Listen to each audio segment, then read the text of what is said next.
All right.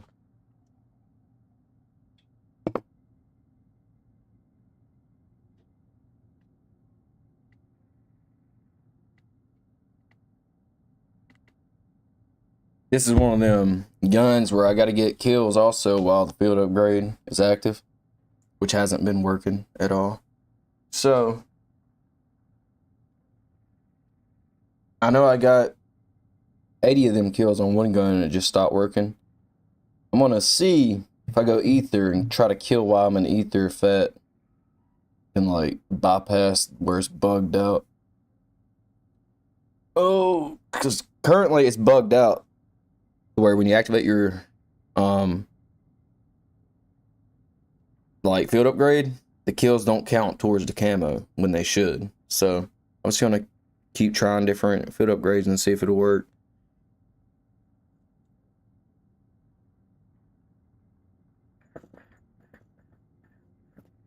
But I really have the slightest clue.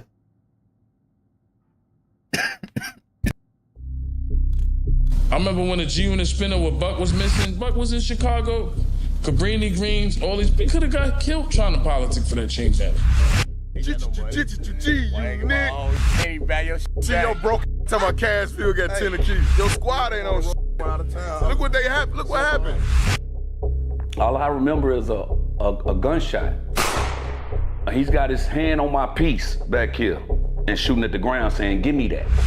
This is how we playing this shit. Whenever any of you out of town, man, you should have had us on your squad. Look, what's wrong, bro? Hey, Will. You know you can't. Man, this is how we playing. Anytime, any Buck, if this get out, your shit on sale. The uncut and ad-free version of this documentary is available right now on my Patreon at patreon.com/diverse mentality. The link is in the description below. All my documentaries are available on there, uncut and ad-free. And please don't forget to leave a like on this video as it helps us out a lot. Thank you. Hip-hop and chains are synonymous. They've been embedded into the hip-hop art form and culture since the beginning.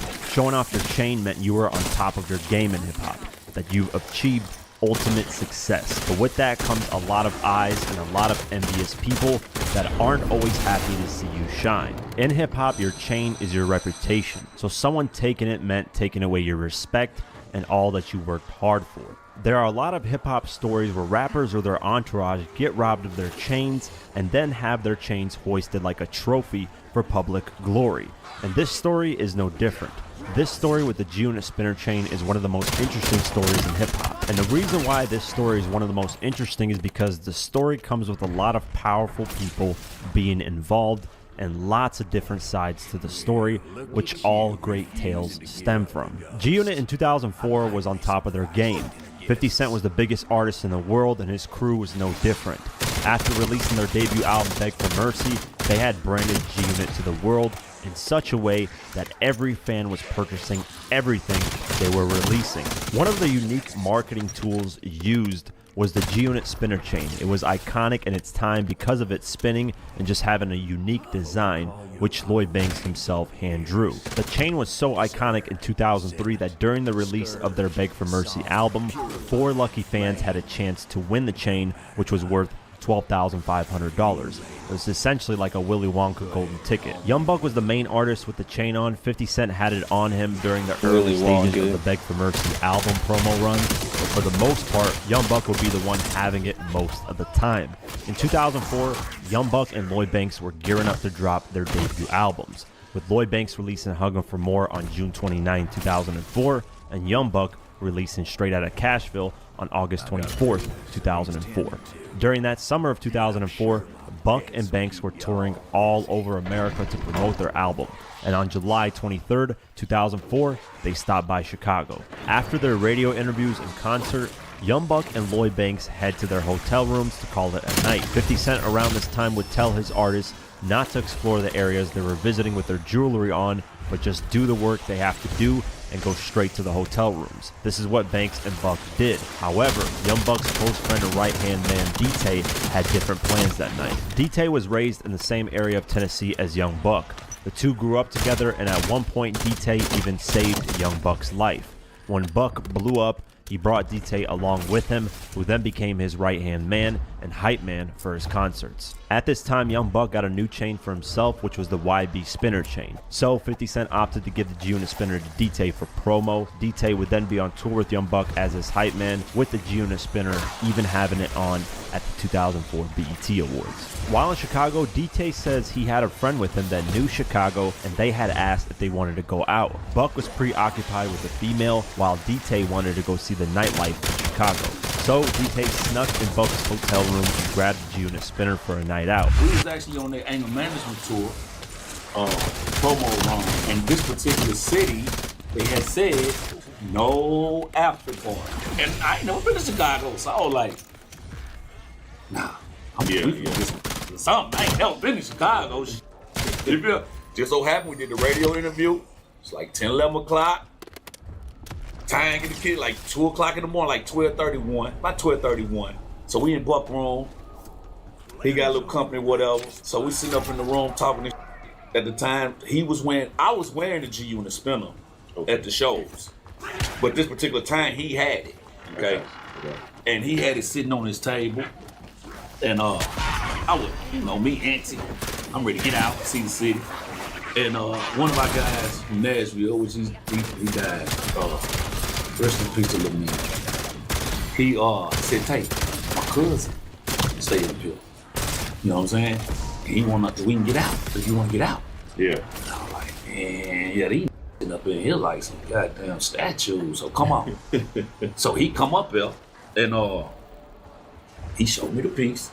Okay. I said, okay, he do got it. Mm-hmm. So we shooting this up, he like, yeah, it's a club. My know some clubs that we can get out. So, all right, big. So we sitting there chilling. I said, nah, I need to get that chain. Because if I get that, we ain't gonna pay to get in no club. Yeah. Cause they know we in the city. Yeah. You know what I'm saying? So, they thought with his legs go, so the girl called his name, and he go upstairs. Why you do that? Give me that. and got up out the room. D-Tay and his friends decided to go to Cabrini Greens, which at the time was known as a very violent area in Chicago, but it was the only place that had a nightclub open past midnight. They pulled up at the Dragon Room in Cabrini Greens, and D-Tay walks out with his homies. The security notices it's a G-Unit affiliate and welcomes them. However, there were other people there that had different plans. We ended up going out, we put up at this club, man.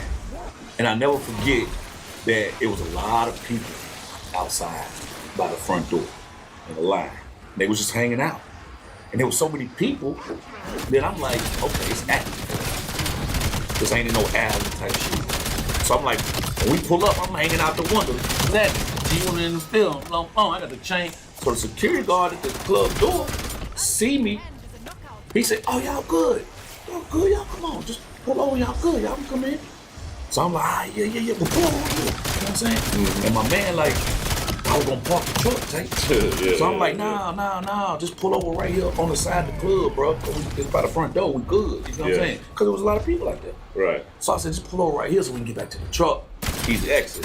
So we pull up right there, and when we pulled that, I wasn't thinking it's nothing could really happen like that. So we get out of the truck, we chilling for a minute, bitching down the bay, what's that? So she said, so one of the girls was talking to me.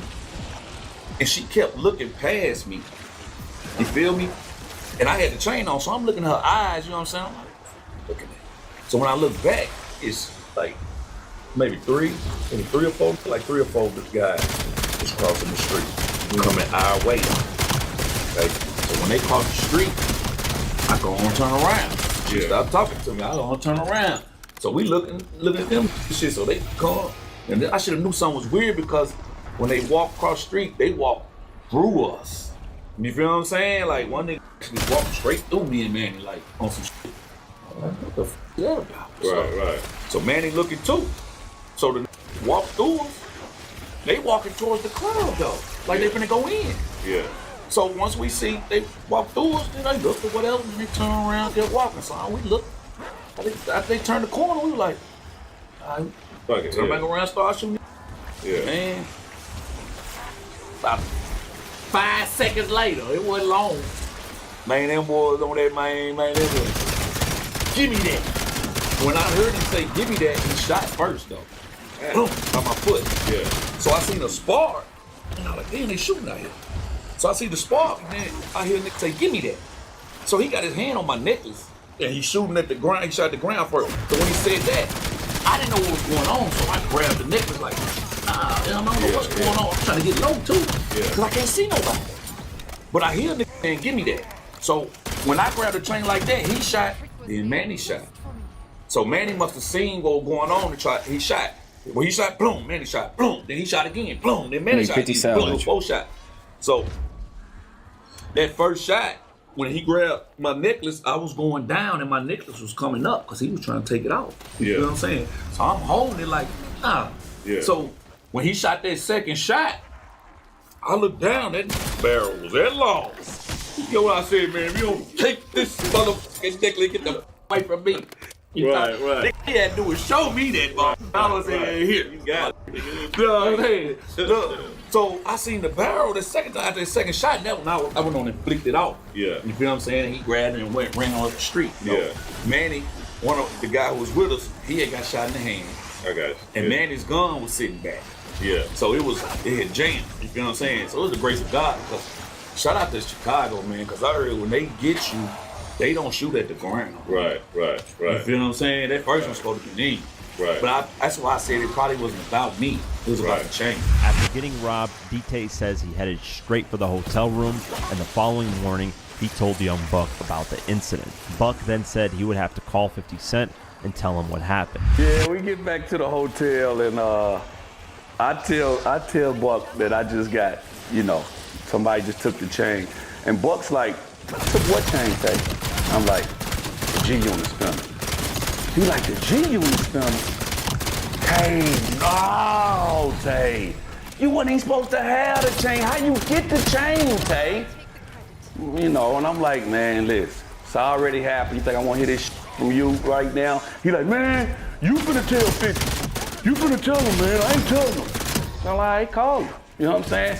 So I just remember him calling Fifth, and I'm watching Buck's face, and he's like, yo, Fifth, man, the chain just got took, man. I guess Fifth like, what chain? What chain? He like, the G-Unit chain. And then I just see Buck's face like, I'm finna let you talk to Tay real quick. So he give me the phone, and Fifth's like, are you all right? And I'm like, yeah. He said, well, that's really all that matters, that you all right, But y'all wasn't supposed to be out either, Tay. What made you do that? And I just wanted to kick it. He said, all right, it's okay. Long as you okay, it's cool. Give Buck back the phone. So I give Buck back the phone, and all I knew was they sent Tay mother ass home immediately. 50 Cent, according to Spider Loke, at the time didn't want to speak on the phone much about the incident. He wanted to talk to Buck and DT about it in person. He felt like there was too much street activity going on relating to the chain, and he was worried about his phones being tapped by the feds. Young Buck then decided to stay in Chicago for a few days to try and retrieve the stolen chain. Because of him staying in Chicago, he missed his Milwaukee stop for promotion. Ultimately, Buck failed to get the chain back and headed back to Atlanta. DK says he was sent home from being on tour with G-Unit for roughly 4 months after the incident. In the meantime, the people who robbed G-Unit of their chain decided to do multiple interviews bragging about the incident. And the first interview they did was with Don Diva magazine, issue 19. Don Diva asked them this: why don't you let the people know exactly what's going on? And the robber said this: well, basically we caught the guy outside the club snoozing with the G-Unit shit on. We was really upset that the guy ain't want to let us in the club because of how we dressed. By that time, we saw these guys and they didn't want to let them guys in either. So in the meantime, we run up on them and take the chain from them. So from that point on, of course, we flee the scene or whatever, and from that point on, we try to sell them off because it's worthless. The chain's worthless. So of course, I'm going for my word in with a few guys in the street to see guys who want it. So from that point, we gave the guys the opportunity to get their shit back. So it was out of my reach from that point on. Because I ain't no rapper, I put it in someone's hands in the streets and let the guys in the streets handle it. All I wanted was $100,000 for the chain, And then my man called me back and was like, that's too much for the chain. They was his people. He got a call from LA from his cousin or whatever game who be with them. He was going to square the situation out. I told him I want 20,000 from the motherfuckers and they can work the rest of that shit out. And the rest of the interview is basically these robbers saying that they want a fair chance in the music industry. They want a chance to shine and do their own thing, and that's why they took the chain. They don't really care about the music. They just like the fame and glory from it, so they can get some eyes on them so that they can release their own music and do their own thing. They also then appeared on Open World Films DVD interview where they're bragging about having the chain and just talking about what they're going to do with it. Bro, freeze right there. Now just feel it, bro. Hey, your squad ain't on shit. Look what they have. Look what happened. Now your career on the line, cause Ja Rule finna get your chain. You dumb. That's how we playing this. Whenever any of you in our town, man, you should have had us on your squad. Look, what's wrong, bro? Hey, Will. Man, this how we playing. Anytime, any in our town, if this y'all y'all guaranteed a safe trip. If you get up with us before y'all get here and don't holler at us, this how going down, man. This what happened. Y'all already know how it go, man. Ball. Everything we winning up here, boy. Your ass lost. This ain't even half the people got it, so, you know, that $1 million, you know, we'll be all right. Got to chop Pops up. We want them to get a label. Got to eat. Pops out here, you don't want everything gonna happen, boy, every time. Bet y'all see no real. I'll just look at this. Keep looking at this. Keep looking at it. I'm gonna go work out and get my swole on. 4 pounds, that's all we need. 4 pounds. You niggas been 250, 300, all that. 4 pounds, all you need. Chicago, the real going. That's why you that up. Don't want us all in this, man. Let us up in this motherfucking game, man. You know what I'm saying? It's real. We trying to go legit with. About 100 of these, you can get G in the car. We're gonna send you one of these if you win the contest. He having a ball. This was destined to happen anyway, Fitz. You know how you. Now, the story of how the chain got robbed is pretty straightforward. However, the story of how the chain got retrieved is something different depending on who you ask. I'm going to talk about everyone's point of view that spoke on the incident. The first person's side of the story we will look at is the person who got robbed, aka Young Buck's homie DT. DT says that he doesn't want to get into the full details of what happened to retrieve the chain, but he does remember someone in Chicago by the name of Godfather. I don't know exactly what happened with the chain as far as them getting back with it. You know, it was a story about Spider Loaf and gang situation. Shout out to man, my Uncle Godfather in Chicago, man. Shout out to Uncle Godfather, man. He actually stepped in on that and located that chain the next day. Now, Godfather's name is going to be mentioned the most when it comes to how the chain got retrieved. I tried looking up a lot of information relating to Godfather, but I found nothing. I don't know what Godfather looks like. I don't know anything on him other than he was one of the biggest gang members in Chicago at the time, and basically everything was ran through him when it came to incidents like this. Here's where the story gets interesting from different perspectives. This is what Spider Loaf's perspective is of the story according to Young Buck. After the robbery, Buck went on a journey in Chicago. Ain't no way he just went and spawned that out the map. And he started at the radio stations. That's dirty. Asking the people there if they knew who to talk to. Dirty. Any robberies happened. What the fuck just happened there? The chain gets I got gypped. Buck running around. He's trying to get the chain. Buck a real I ain't got no. front. Everywhere he go, he meet a real Detroit, Chicago. I can't take nothing from him. He a real Buck. He running around Chicago trying to get the chain back. I'm like, yo, Buck gonna get smoked. He in Cabrini Greens. He gonna get smoked out there, 50. Yeah, he gonna get smoked, man. Running around the projects in Chicago. The people all referred him to the guy named Godfather. Buck met with Godfather at his Summer Jam concert show that he was hosting in Chicago. Then during that moment, something happened that turned a whole new twist to the story. Buck is saying, when the chain got took, he was out there doing radio promos. So when the chain got took, he went back to the radio station and asked the people, if something get taken from you in this area, who are you supposed to holler at to try to get it back? They directed him to this dude named Godfather. So Godfather supposed to be this G. But Summer Jam that summer, Godfather was throwing the concert. He's the promoter, not one of the promoters. This is his show. Buck went to the concert to try to get his chain. The Godfather dude told him, stay right here, don't leave on, help you get your chain, youngster. And throughout all that, he said he was walking down the halls. Every few steps he went, people were there just smoothly stopping one of the securities. You can't go no further. And he said, I looked, I only got one left. He said, without me knowing, somebody like, all right, homie, you straight. Before the next thing you know it, he was making his round last corner by himself. They did it so smooth. Buck, during that meeting with Godfather, ran into a guy named Jojo Capone, who was a Chicago native that was well connected in the streets. Jojo Capone was someone that was running around with the game. The game was signed to G-Unit at this point, so the connection was already there. Buck recognized Jojo Capone from a 2004 Smack TV freestyle that the game and Jojo did. Because of this connection, Buck then thought it would be easy to get the chain back, but according to Spider Loc, when Buck called Game and told him that his homie Jojo had the chain, the price then went up from the initial ask of $20,000 to $100,000. I think I got it. I got it. Said, So I just gotta use fucking ether. To try to get his chain back. Jojo Capone from Chicago came out to speak to him. Energy mines don't work. He said he told don't work. Jojo Capone, he's trying to get his chain back. He's a spinner. He said, look at this dude. He like, tell him, young Buck tell him like, hey, I seen you was on a DVD with Game. You Game homeboy. This should be cool. Like, okay, if you got the chain, I seen you. Like, dude got kind of like embarrassed, like, didn't know he was gonna recognize him. He say, dude, like, went, took a break, got on the phone.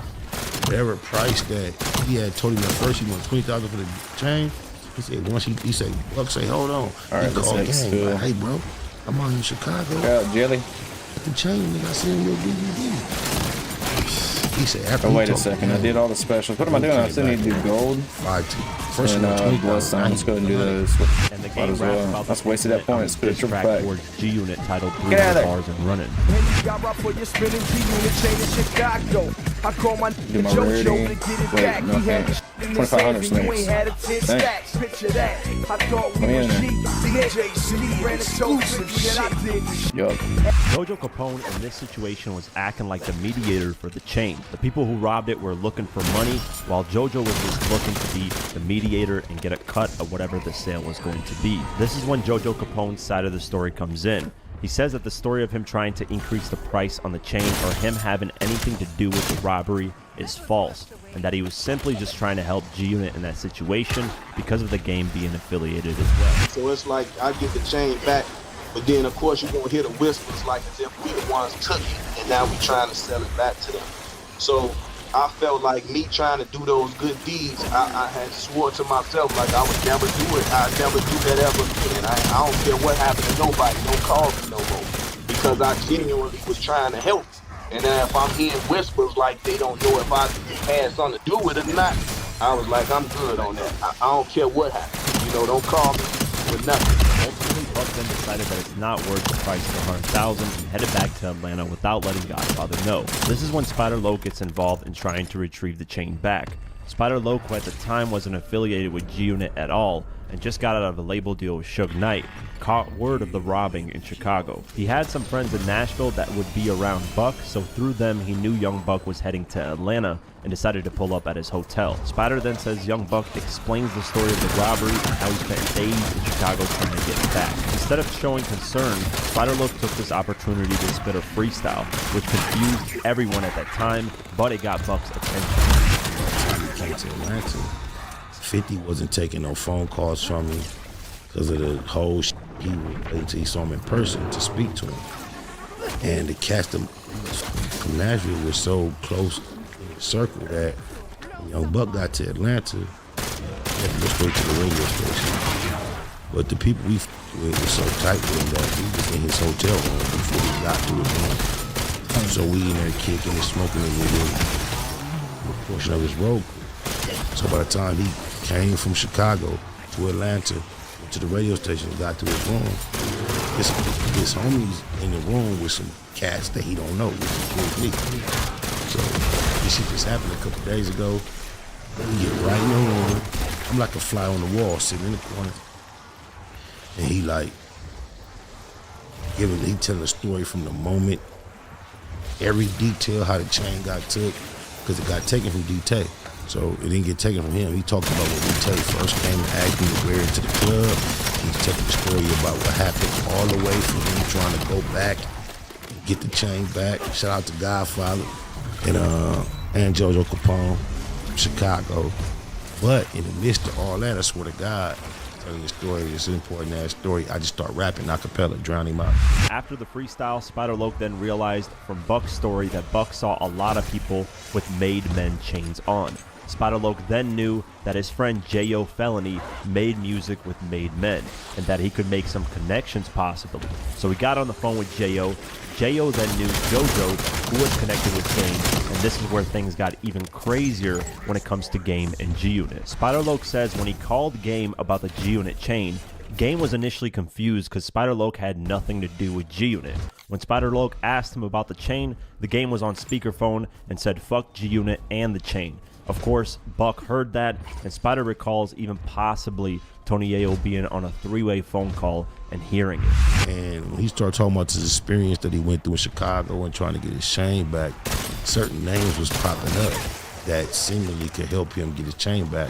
One of them was J.O. Felony in my mind frame, because he told me he saw, that's the homie, he told me he saw a lot of made men chains while he was moving through the process.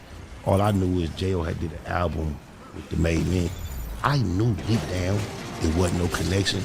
I tried to I called J.O. and speak like the names that's coming up I'm familiar with, I'm finna try to tap in with. So I called Gang, which I know his head up. Yeah, I give a but I don't get immediately I'm like, hey cuz, check this out. The chain that was took in Chicago, my brother was there at the location. I feel like the chain got took from me. Gang, I haven't clue that Young Buck is listening who I'm in. Them Spider Lee from Compton, I don't give a fuck about them, that chain. So Buck got to hear this with his own ear. I don't have to tell you what this said or none of that. I even think Yayo was on a three-way. I had just met him through the phone. So they both heard it. So bam. Also, they were all cool with each other. All cool. They was in shock of their life at the time. Then Yayo was saying at the time, "Told you don't trust them. Y'all fucking with it." And I was on the phone when Spider-Loc called you. Your punk and said you ain't want no problem. JoJo Capone eventually got Young Buck and Godfather on the phone, and Godfather was essentially upset Young Buck left without letting him know, because he wanted to get the chain back for him. This is where Spider-Loc steps in again and says he spoke to Godfather about his status in LA. Godfather then says, well, if you're from LA, then you should know I'm well connected with people like Suge Knight. For Spider-Loc, this is a perfect person's name to be dropped, because Spider-Loc just got done being signed to Suge Knight. So Spider says, if you're connected with Suge, you ask him about me, Spider-Loc. And that's when the phone call ended. According to Spider-Loc, a couple hours went by, and Godfather called and said, you're going to get the chain back, and you better thank Spider-Loc, which then officially put Spider-Loc in a label situation deal with G-Unit.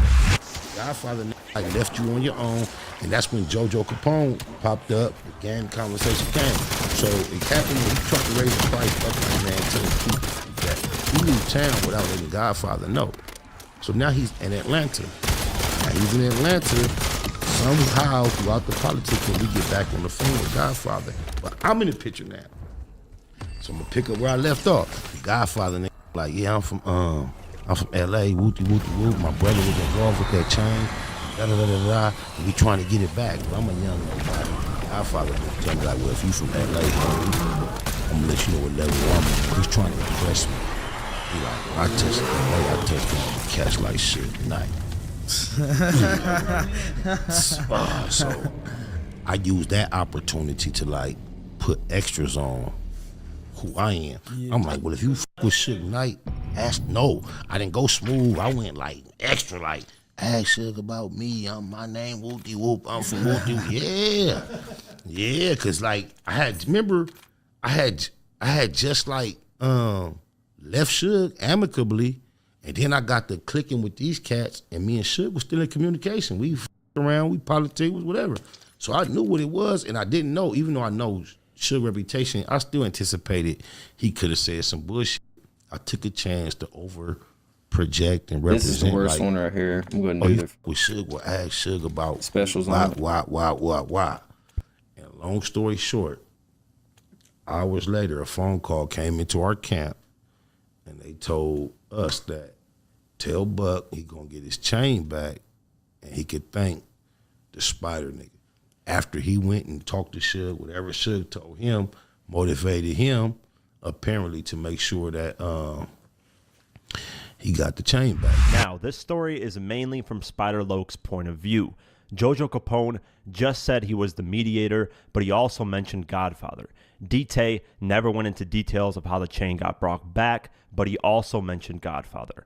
Now, if you ask 50 Cent and Tony Yayo about the story of the G-Unit chain, they'll tell you something completely different and how the chain was retrieved. 50 Cent says it was the Flores twins from El Chapo's cartel that retrieved the chain for him. The Flores twins were heavy drug traffickers in the early 2000s. They were moving roughly 300 kilos of cocaine a week and brought in millions of dollars. During 2004, they were the biggest drug dealers in Chicago and even had expanded to Los Angeles, Atlanta, New York, and many other locations. 50 Cent says the Flores twins got approached by one of the robbers offering the G-Unit chain for a price. Margarito Flores, who goes by Jay, saw this as an opportunity to make a connection with 50 Cent. So according to 50 Cent, the Flores twins, who had drugs moving in Chicago, put a halt to all the drugs being provided in Chicago and demanded that they get the G-Unit spinner chain or else no one would be provided with any drugs. This then put pressure on Godfather, who was one of the leaders in the Chicago gangs that were allegedly selling drugs. With no drugs coming to them, they ultimately decided to give the chain back to the Flores twins, who then contacted 50 Cent's people and brought the chain back to him, which then made a connection with 50 Cent. Both Jay and Peter Flores, well, I came in contact with them in 2004. I'm on a tour running around, and Buck and them ended up in Chicago. So one of the dudes in his entourage decided they want to go out and party, bro. So he goes to Cabrini Green Projects. In Chicago, he goes to Cabrini Green Projects and goes to a party that they have in the projects and knocks on the door and shows them the G-Unit spinner piece. Like, yo, what's up, G-Unit? Let me in. They let him in. They let him out. No peace. Yo, you know who got the chain back? Them El Chapo twins. Them Spanish.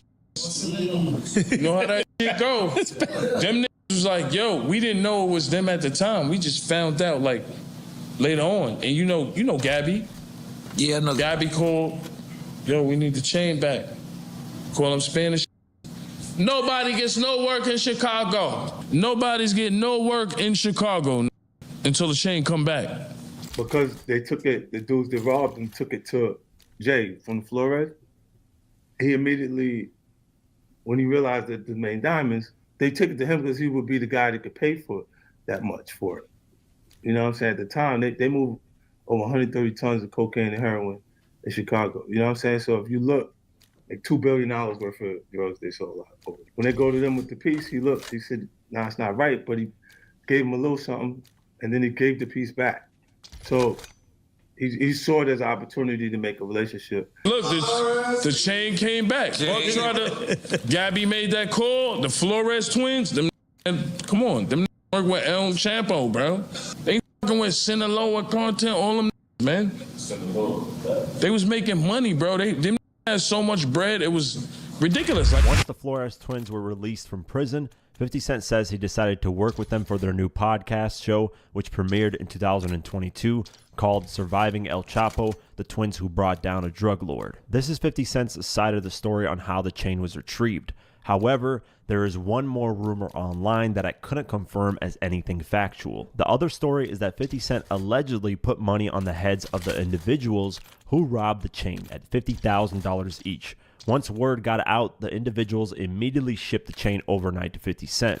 But there is no factual stories that this ever happened, simply an online rumor. Where I'm at, the price of life, I grew up at, the price of life is cheap. So if you got the money, if you got the bag, it's gonna happen. When you drop it, it's a go. So tell me who is done? Oh, you think I won't drop the bag? That's what you think? Nah, look, hey. You got to be kidding me. Like, I'm that's just, the easiest I'm thing in the just world. asking. And then you say, and you got to get, and I got the team.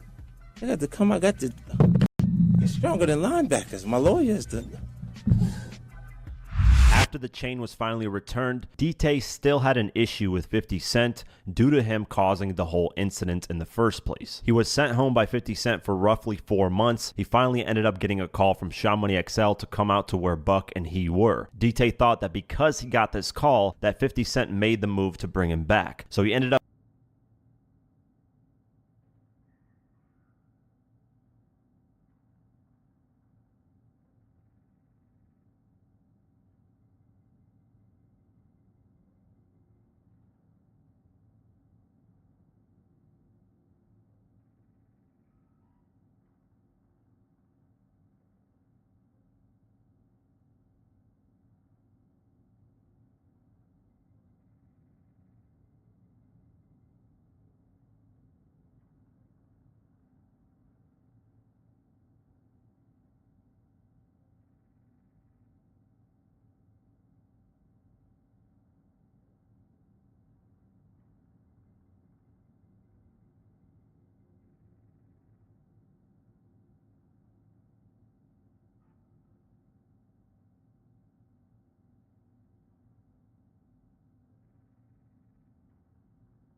I don't want to get it twisted. Nice. I'm the first me. I am Logic. This is my story. This is my authenticity. This is who I am. What up, guys? Your boy Quake, and I'm back with a brand new episode of The Rise Of, the series where we focus on new artists that are rising in the music industry and that are making waves. And this one particularly has been requested quite a few times. And this artist is someone who has really grinded their way to the top and didn't see mainstream success until recently. And as you can tell by the video title, we're talking about Logic. This is The Rise of Logic. Look outside the window, I see shorties with their asses out. Oh my, good guys, you know we fly. They dreaming out the window, watch how buildings pass me by. See, I ain't signed, but at this point in time, I'm feeling like the 368 wonder of the world. Just might steal your girl, all I do. Yeah, various listeners wishing us death. Don't give a damn, I'm repping Young Sinatra till my last breath. Easily, my darkest confession is lyrical aggression through indiscretion that triggers anti-depression when addressing my profession in every session. Life is moving fast, I need to slow down. Come and see me when I am in your town. Practice what we preach before it go down. Practice what we preach before it go. Yes, I got to give the gap for show. Will I have to get the gap? No, no. Yes, I got to get the gap for show. Logic is someone who's had a very interesting upbringing, and it really reflects on his music. And he's very open about the things that have happened in his life. A lot of them are very tragic, and I'm surprised he's actually made it through a lot of those things. And because of those experiences, his music has reflected that, and his music really is something that's unique, that expresses a lot of different views because he is biracial. Logic was born on January 22nd, 1990 in Gaithersburg, Maryland. When Logic was a kid, he suffered from a lot of things in his household. His father suffered from cocaine addiction. His mother suffered from alcoholism. His brothers were producing and distributing crack cocaine to addicts all over the block, and they even sold crack cocaine to their own father at one point. His sister even fell victim to rape, and his mother fell victim to domestic violence. And Logic witnessed the domestic violence. It's like, how the hell can I do this? He witnessed his this gun used like one, two, the reload. And on top of that, to make things worse, his family wasn't financially stable. They were very poor. So all these things combined made Logic who he is today. And he tells some insane stories in his music, all because of these experiences. I'm not scared to let you know that my mother and father were on drugs, or my brothers were out in the street taking care of people and selling crack to them and our own father. Oh man, I don't want to get into that. That's a little too personal. But no, it's all good. No, it's all good. No, I was just talking about statements. I'm not gonna go into who or what or where, but these are the things that I witnessed and that I saw growing up. Unfortunately, yeah. So I'll talk about that, but I'm not. That's their business. You know what I mean? If they want to come up here and talk about it, then more power to them. But what happened with your screenplay? And at around the age of 13, Logic saw a movie called Kill Bill Volume 1. The film's score was produced by RZA from Wu-Tang Clan, and of course the score was hip-hop influenced. So because of that, Logic started getting into hip-hop music and explored various artists in hip-hop. He even purchased his first album, which was the Roots album, Do You Want More? And around this time, Logic had met someone by the name of Solomon Taylor, who would later become his mentor in music. Taylor saw that Logic wanted to rap, so he decided to burn a bunch of CDs with instrumentals on them, and Logic would end up writing to them. And as the years went on, Logic improved his style of music, his flow, his delivery, and all of that, and he was finally ready to release his first unofficial mixtape. But at that time, Logic went under the rap name Psychological. So on January 1st, 2009, he dropped his first unofficial mixtape called Logic Mixtape under the rap name. It's like impossible. The mixtape This ended up thing's too getting him slow. some buzz in Maryland And because he started opening up for artists like Pitbull, Method Man, Redman, and Ludacris at various shows. As time went on, Logic decided that the rap name Psychological wasn't the perfect name for him. He felt that it was a little bit too long, so he decided to go with the rap name that we know him as today, which is obviously Logic. Man, when I was 18, my mentor, Solomon, he was like, look in the dictionary and find a word that truly, you feel is you, that sums you up. And I came across the word psychological, which is super underground. And so I went by that because I just love the power of the mind, man. I'm all about the mind. And my homie Big Lenny, he let me crash in his basement for a year before I got my deal. He just started calling me Logic for short, and it just fit. Following that, he finally released his first official mixtape under the name Logic called Young, Broke, and Infamous on December 15th, 2010. This mixtape managed to get Logic an early following, an early audience for his music. This caught the attention of the president of Visionary Music Group, Chris Zaru. And of course, this was a good thing because this managed to get Logic's career going because he had finally a team backing him. And from that, he kept it pushing. I really don't know if decided it's possible to release start this his up with this second gun. mixtape, It's like too Young slow. Sinatra, No matter on what you September do. 19th, 2011. And every major hip-hop website praised this mixtape. The reviews were very, very good.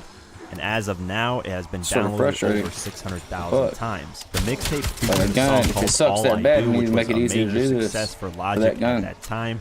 When he released Make the the gun music fucking video, better. it did 1 million I mean, there's views no reason for a within gun a to suck week. that bad. After the success of that, Logic did not stop at all, and in 2012, on April 30th, he released his third mixtape. So I can't make which it was a better until sequel I to do the that. Young Sinatra series So it's like, called I gotta be able to do Undeniable. that. And this mixtape was another Gotta. major success for Fucking Logic. use this damn It got thing. him a bigger fan base. It got the websites, the labels, and everyone in the music industry paying attention. And from this mixtape, he managed to get a fan base big enough to finally headline his own tour, in which he called the Visionary Music Group Tour. After the success of that tour, of course, publications were paying attention, and in early 2013, he was featured on XXL's Freshman List. He was featured alongside Schoolboy Q, Chief Keef, Joey Badass, Travis Scott, just to name a few. In the same year of 2013, on April 15th, Logic announced that he signed to Def Jam Records. This was a joint venture deal with Visionary Music Group, which was his independent label that he was signed to with Def Jam Records. When he announced the deal, he also announced that he's working on his debut album, which would be executive produced by No ID. A month later, on May 7th, he released his fourth mixtape, Young Sinatra, Welcome to Forever. With that, he announced his second headlining national tour. And of course, critics loved this mixtape, called it basically a free album because of the content in the mixtape. It was so great that it was album material. The mixtape was downloaded over 700,000 times on that piff. Fast forward to early 2014, and Logic decided to release an EP called While You Wait before the album drops. He released a few tracks like Now, I just don't think it's gonna be Freestyle, possible. a song The clip called is All way Right too small. featuring Big Sean, and Finding Forever, which concluded the 4-track EP.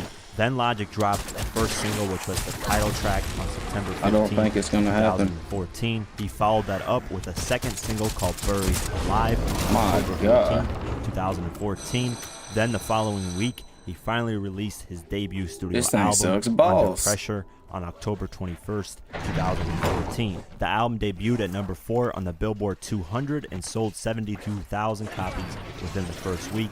and as of now, it is certified gold, which means it sold over 500,000 copies. And after the success of this album, Logic started to become more mainstream, more known in the mainstream light, because he appeared on Jimmy Fallon and various other TV shows to promote his music. Logic wasted no time once again, and the next year in 2015, he started gearing up to release his second album later that year. On September 22nd, 2015, he released the first single from his next album called Young Jesus. He followed that up with the second single called Like Whoa on October 14th, 2015. Then he followed it up with the third single called Fade Away, which was released on November 5th, 2015. And unfortunately, Logic did not see any of these singles land on the Billboard Hot 100, just like his past albums. Then he finally released his second album, The Incredible True Story, on November 13th, 2015. The album debuted at number 3 on the Billboard 200, which was one spot ahead of his last album that debuted at number 4. This album ended up selling 118,000 copies within its first week. And as of now, the album has gone certified gold, selling over 500,000 copies. The reviews on this album were also amazing. Everyone appreciated it for the most part. He then ended up going on the Incredible World Tour to promote the album. Fast forward to 2016, and Logic decided to go back to his roots and finally drop a new mixtape. The first song from the mixtape was called Flexecution, and it was released on June 14th, 2016. And this would be the first song that Logic would ever see chart on the Billboard Hot 100, and it charted at number 100. Following that, he released the second song off the mixtape called Wrist on June 24th, 2016, and featured Twisted Tea. However, this song did not chart anywhere on the Billboard Hot 100. Then on July 1st, 2016, he released his new mixtape, Bobby Tarantino. This was the first mixtape from Logic to appear on the Billboard 200. It debuted at number 16 and sold 19,000 copies within the first week, which is good numbers because for a mixtape, it's supposed to be free, so the fact that he even sold 19,000 is good enough. And in 2016, Logic would get another taste of the Hot 100. This time it would be a top 40 hit on the Billboard Hot 100, and it was a song called Sucker for Pain with various other artists. This was a song for the soundtrack to the movie Suicide Squad, and this song ended up peaking at number 15 on the Billboard Hot 100 on August 27th, 2016. Now we fast forward to 2017, and this year would easily be Logic's biggest year for his music career. In 2017, he was gearing up to drop his third studio album, and on March 31st, he released the title track called Everybody, and this song would be the highest charting Billboard Hot 100 single for a solo song for Logic. It peaked at number 59 on the Billboard Hot 100, and that was definitely a good start for the album. He then followed that up with the second single called Black Spider-Man on April 13th, 2017. This song ended up peaking at number 87 on the Billboard Hot 100. Then Logic would gear up to release his third single, and this single would be the biggest of his career. He didn't know it at that time, but when he released it, it definitely catapulted him to mainstream success. He released the third single, 1-800, on April 28th, 2017. And this would be, like I said, his biggest single. The song peaked at number 3 on the Billboard Hot 100, which was insane for Logic. That's a top 3 hit. And as of now, the song is 4 times platinum, selling over 4 million copies, which is clearly, by a long shot, his biggest single, which catapulted him to mainstream America. Everyone started to know who Logic is. If you weren't a hip-hop fan, you definitely know who he is now.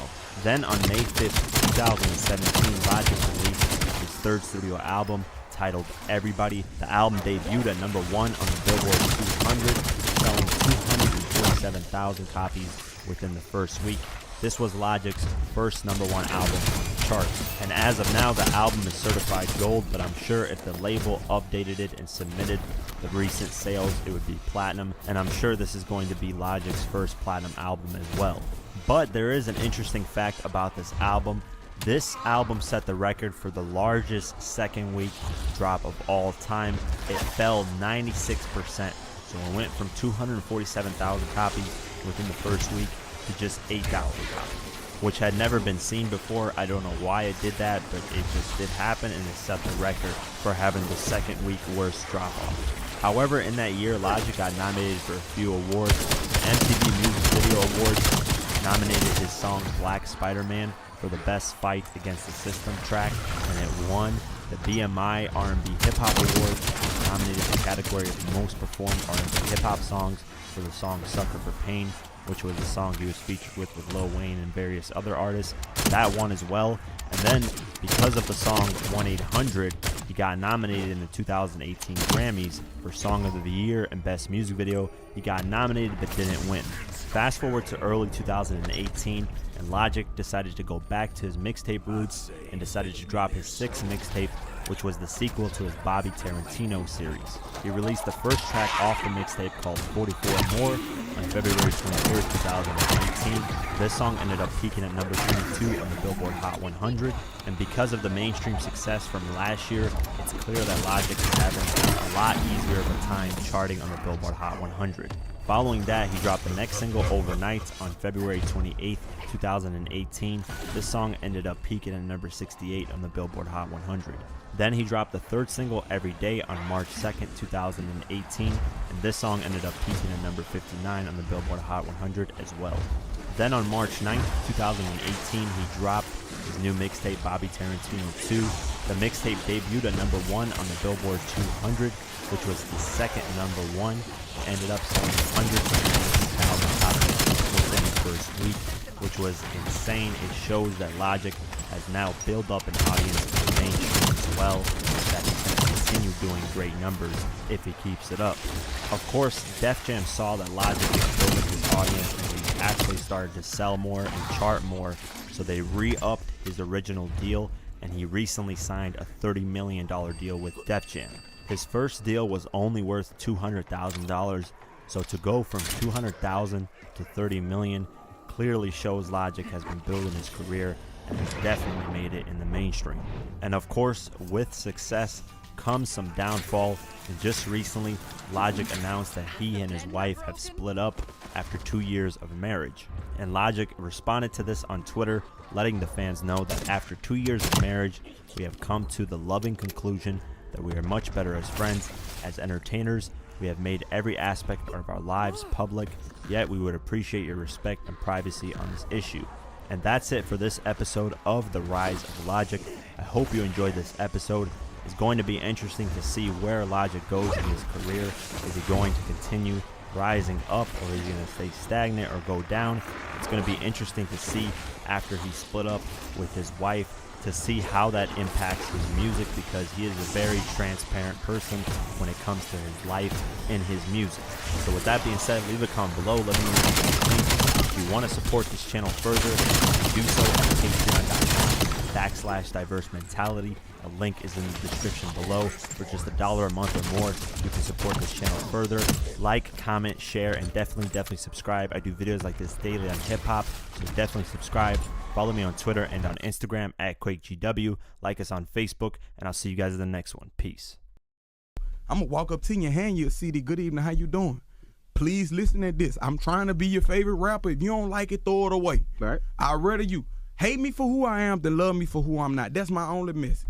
What up, guys? It's your boy Quake, and I'm finally back to my regular scheduled programming.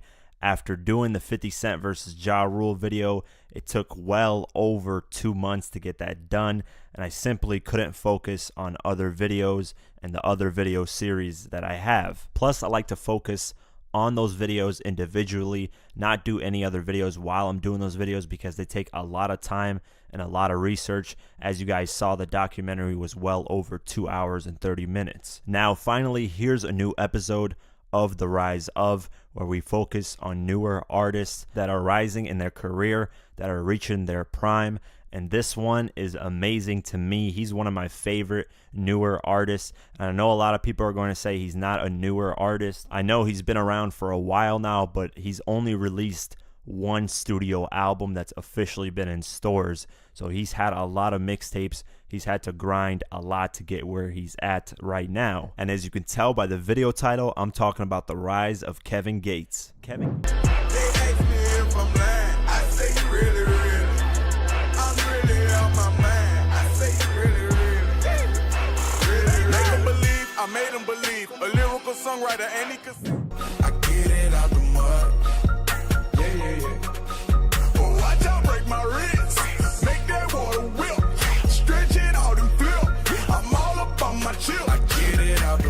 2 seconds. Get it with music or coke when I'm stretching. And you be fountain look under neon lights, fluorescent body paint while under neon lights. Let me get you the sound up, loud and heat.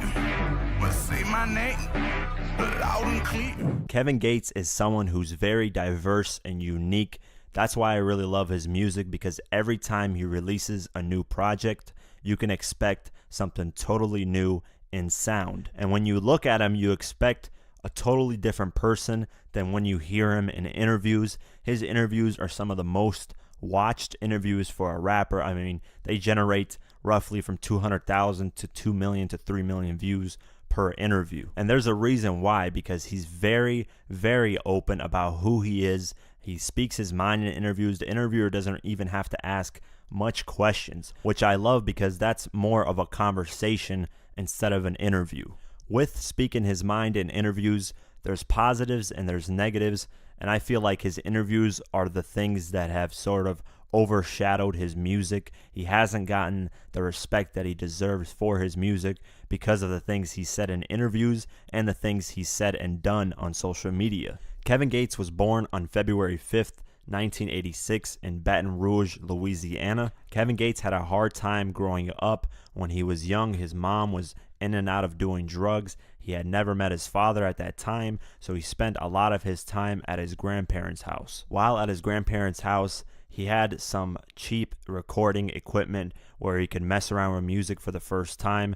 At the age of 12 is when he first started messing around with music, but he wasn't really taking it too serious at that time. At the age of 13 is when things would change forever for Kevin Gates.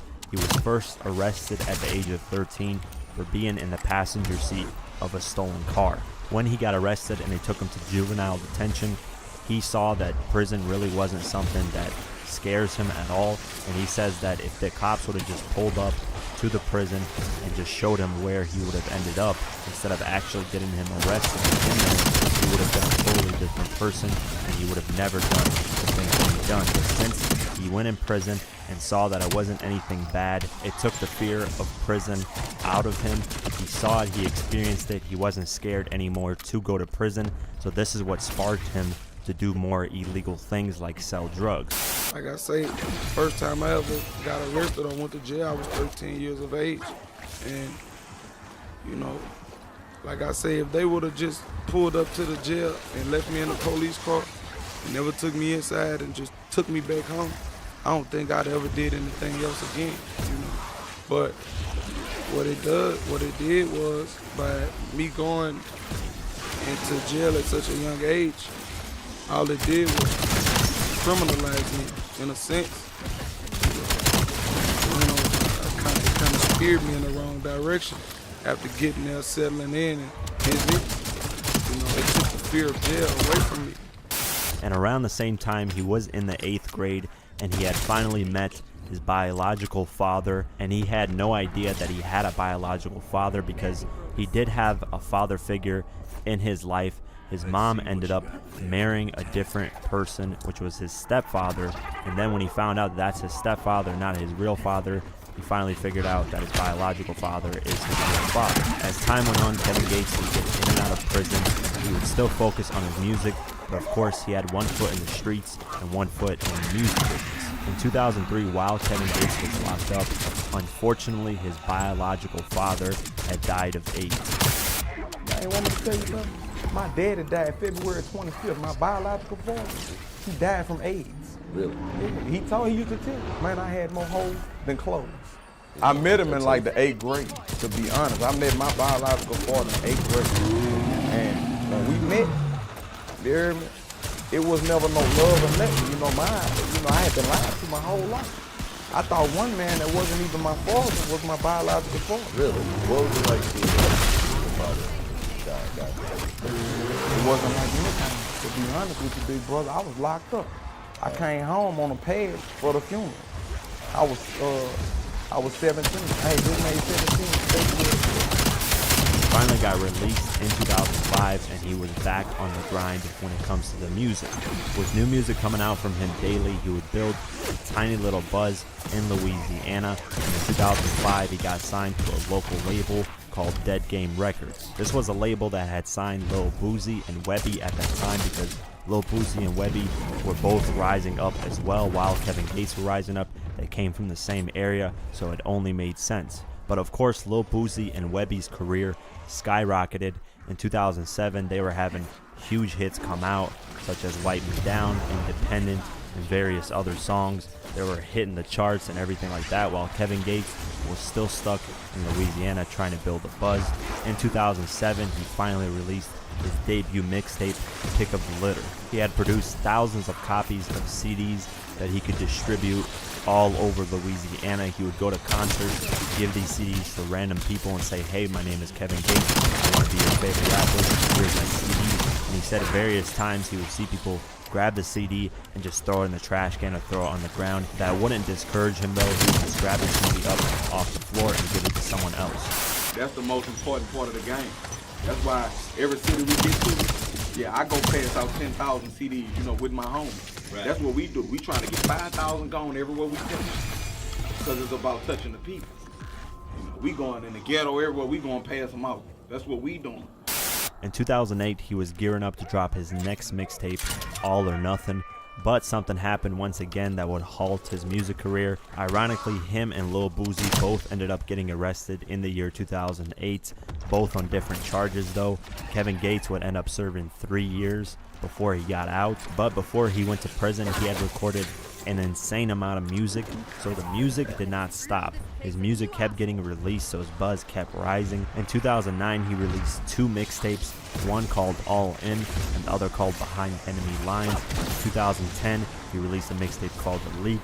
In 2011, he released a mixtape called I Don't Know What to Call It, Volume 1. And while being locked up, he did not waste that time. He ended up getting a master's degree in psychology through the prison program. He ended up learning a lot by reading a lot of books, and he was even released early for good behavior. And when he got out, he came to the state of Louisiana and he realized his buzz had gotten really hot in the state of Louisiana. I mean, everyone was bumping his music, so he didn't waste any time and decided to build a label called BWA, which would be known as Breadwinners Association.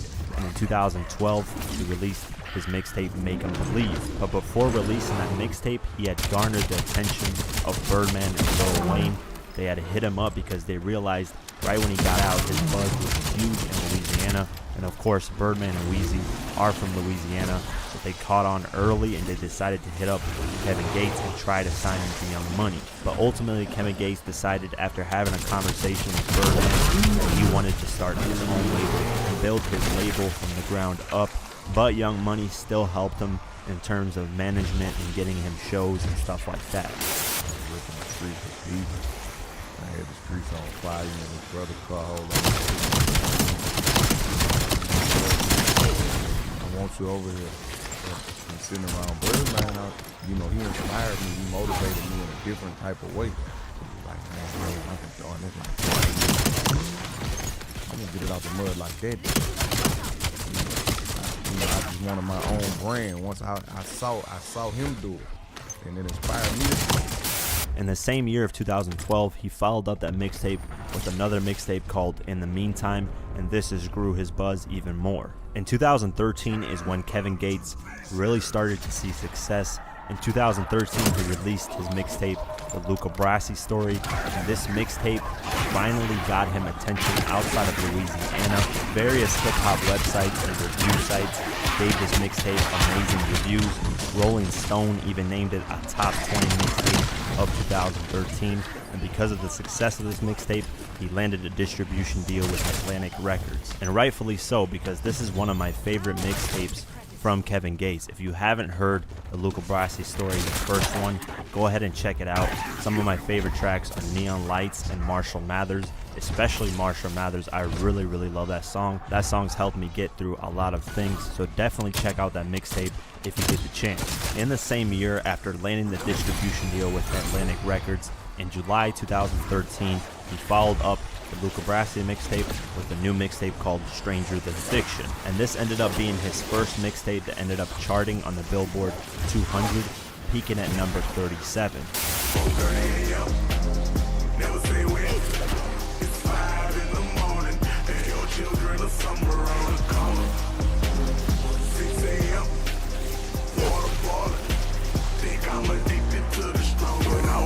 And this was also one of my favorite projects from him. I mean, he had various tracks that were completely fire, from songs like White Tan, 4:30 a.m., Tiger, Angel, various other songs. And the fact that these mixtapes were charting on the Billboard 200 was amazing, because these were just mixtapes that were released for free. So that means that people were purchasing these mixtapes even though they were released for free. And that was hard to do back then, because now we have streaming, and with streaming it's easier to get your mixtape on the charts. Back then streaming wasn't that popular, so he followed that up in 2014 with 2 new mixtapes as well. In early 2014 he released the mixtape called By Any Means, and this was the first time Kevin Gates would finally reach mainstream success with a song. The song Satellites was the song that really started to catapult Kevin Gates' career in terms of mainstream success. This was a love song, and it ended up using a more melodic singing type of hook that we didn't really hear too much from Kevin Gates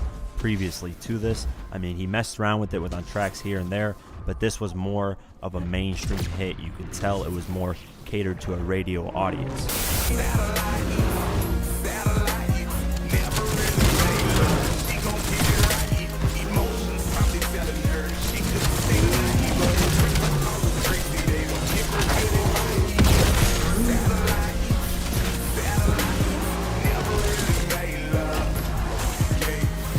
Because of the success of that single, the mixtape did better than the previous one. It peaked at number 17 on the Billboard 200 and sold 17,000 copies within the first week.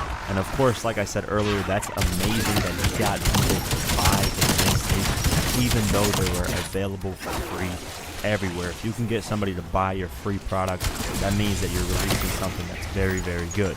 And in May of 2014, XXL featured him on 2014's Freshman Class alongside Chance the Rapper, Rich Homie Quan, Troy Ave, Lil Durk, and many more. His buzz kept rising. When he was doing interviews, he would say outlandish things, like he would tell stories about how he accidentally had sex with his cousin that he didn't know was his cousin. He would say things like, I eat booty, and that ended up becoming the biggest thing in 2014. Ironically, it's weird as hell, but yeah, he eats booty, so he would say that in interviews. He'd be so open, and a lot of people, you know, they didn't know about him, so they didn't know how open he was as a person and how he would just speak his mind. So it came off weird to a lot of people, and this is what I mean when I said earlier in the video that this started clouding his music. You know, a lot of people judged him based off those little snippets of interviews, and they didn't watch the whole interview, not knowing the whole person of who he is. You know, they would just see little clips here and there online, and they would judge him and not even listen to his music, unfortunately, because of that. But Kevin Gates kept pushing his buzz, kept rising, and on December 14th, 2014, he released the sequel to the Luca Brasi story with Luca Brasi 2, and this tape did the best for him, ended up peaking at number 38 on the Billboard 200 with sales of 26,000 copies within the first week. And like I said, this is amazing because this is a free mixtape, not for sale, and people still ended up buying it. And Kevin Gates would end up finally seeing a song on the Billboard Hot 100 for the first time. The song I Don't Get Tired with August Alsina ended up peaking at number 90 on the Billboard Hot 100, and he eventually ended up having the song go gold, which sold 500,000 copies. Get it, get fly. I got 6 jobs. I don't get tired. I don't get tired. I don't get tired. I don't get tired. Get it, get fly. I got 6 jobs. I don't get no. And this is another project that I absolutely love from Kevin Gates. And I know I keep saying this, but man, this guy's music is amazing. So if you want to go check out his music, this is another mixtape you need to check out. From tracks like Out the Mud, I Don't Get Tired, to In Your Feelings, to Perfect Imperfection, and various other ones. Man, go ahead and check it out. I'm not joking around when I say this is completely fire. After having more mainstream success with the Luca Brasi 2 project and having a song go gold, Atlantic Records felt that it was finally time for him to release his debut album. However, in 2015, he wasn't ready to release his album. He had planned it for late 2015, but that never happened. Instead, he released a 7-track project called Murder for Hire, just to feed the streets in the meantime while he was working on his album. After releasing that mixtape, he dropped the first single off his debut album called No One. This song didn't do too well. It was just mainly a street single to let people know that he's gearing up to drop his album. He then followed that up with a song called Really Really, which he released on October 5th, 2015. This ended up becoming his best song, peaked at number 46 on the Billboard Hot 100, and to date this song has been certified double platinum in the United States. He followed that up with another single called Two Phones, which he released on November 5th, 2015. This song would end up topping the Really Really song and ended up becoming his best charting single to date. It peaked at number 17 on the Billboard Hot 100, and this song ended up going 2 times platinum in the United States as well.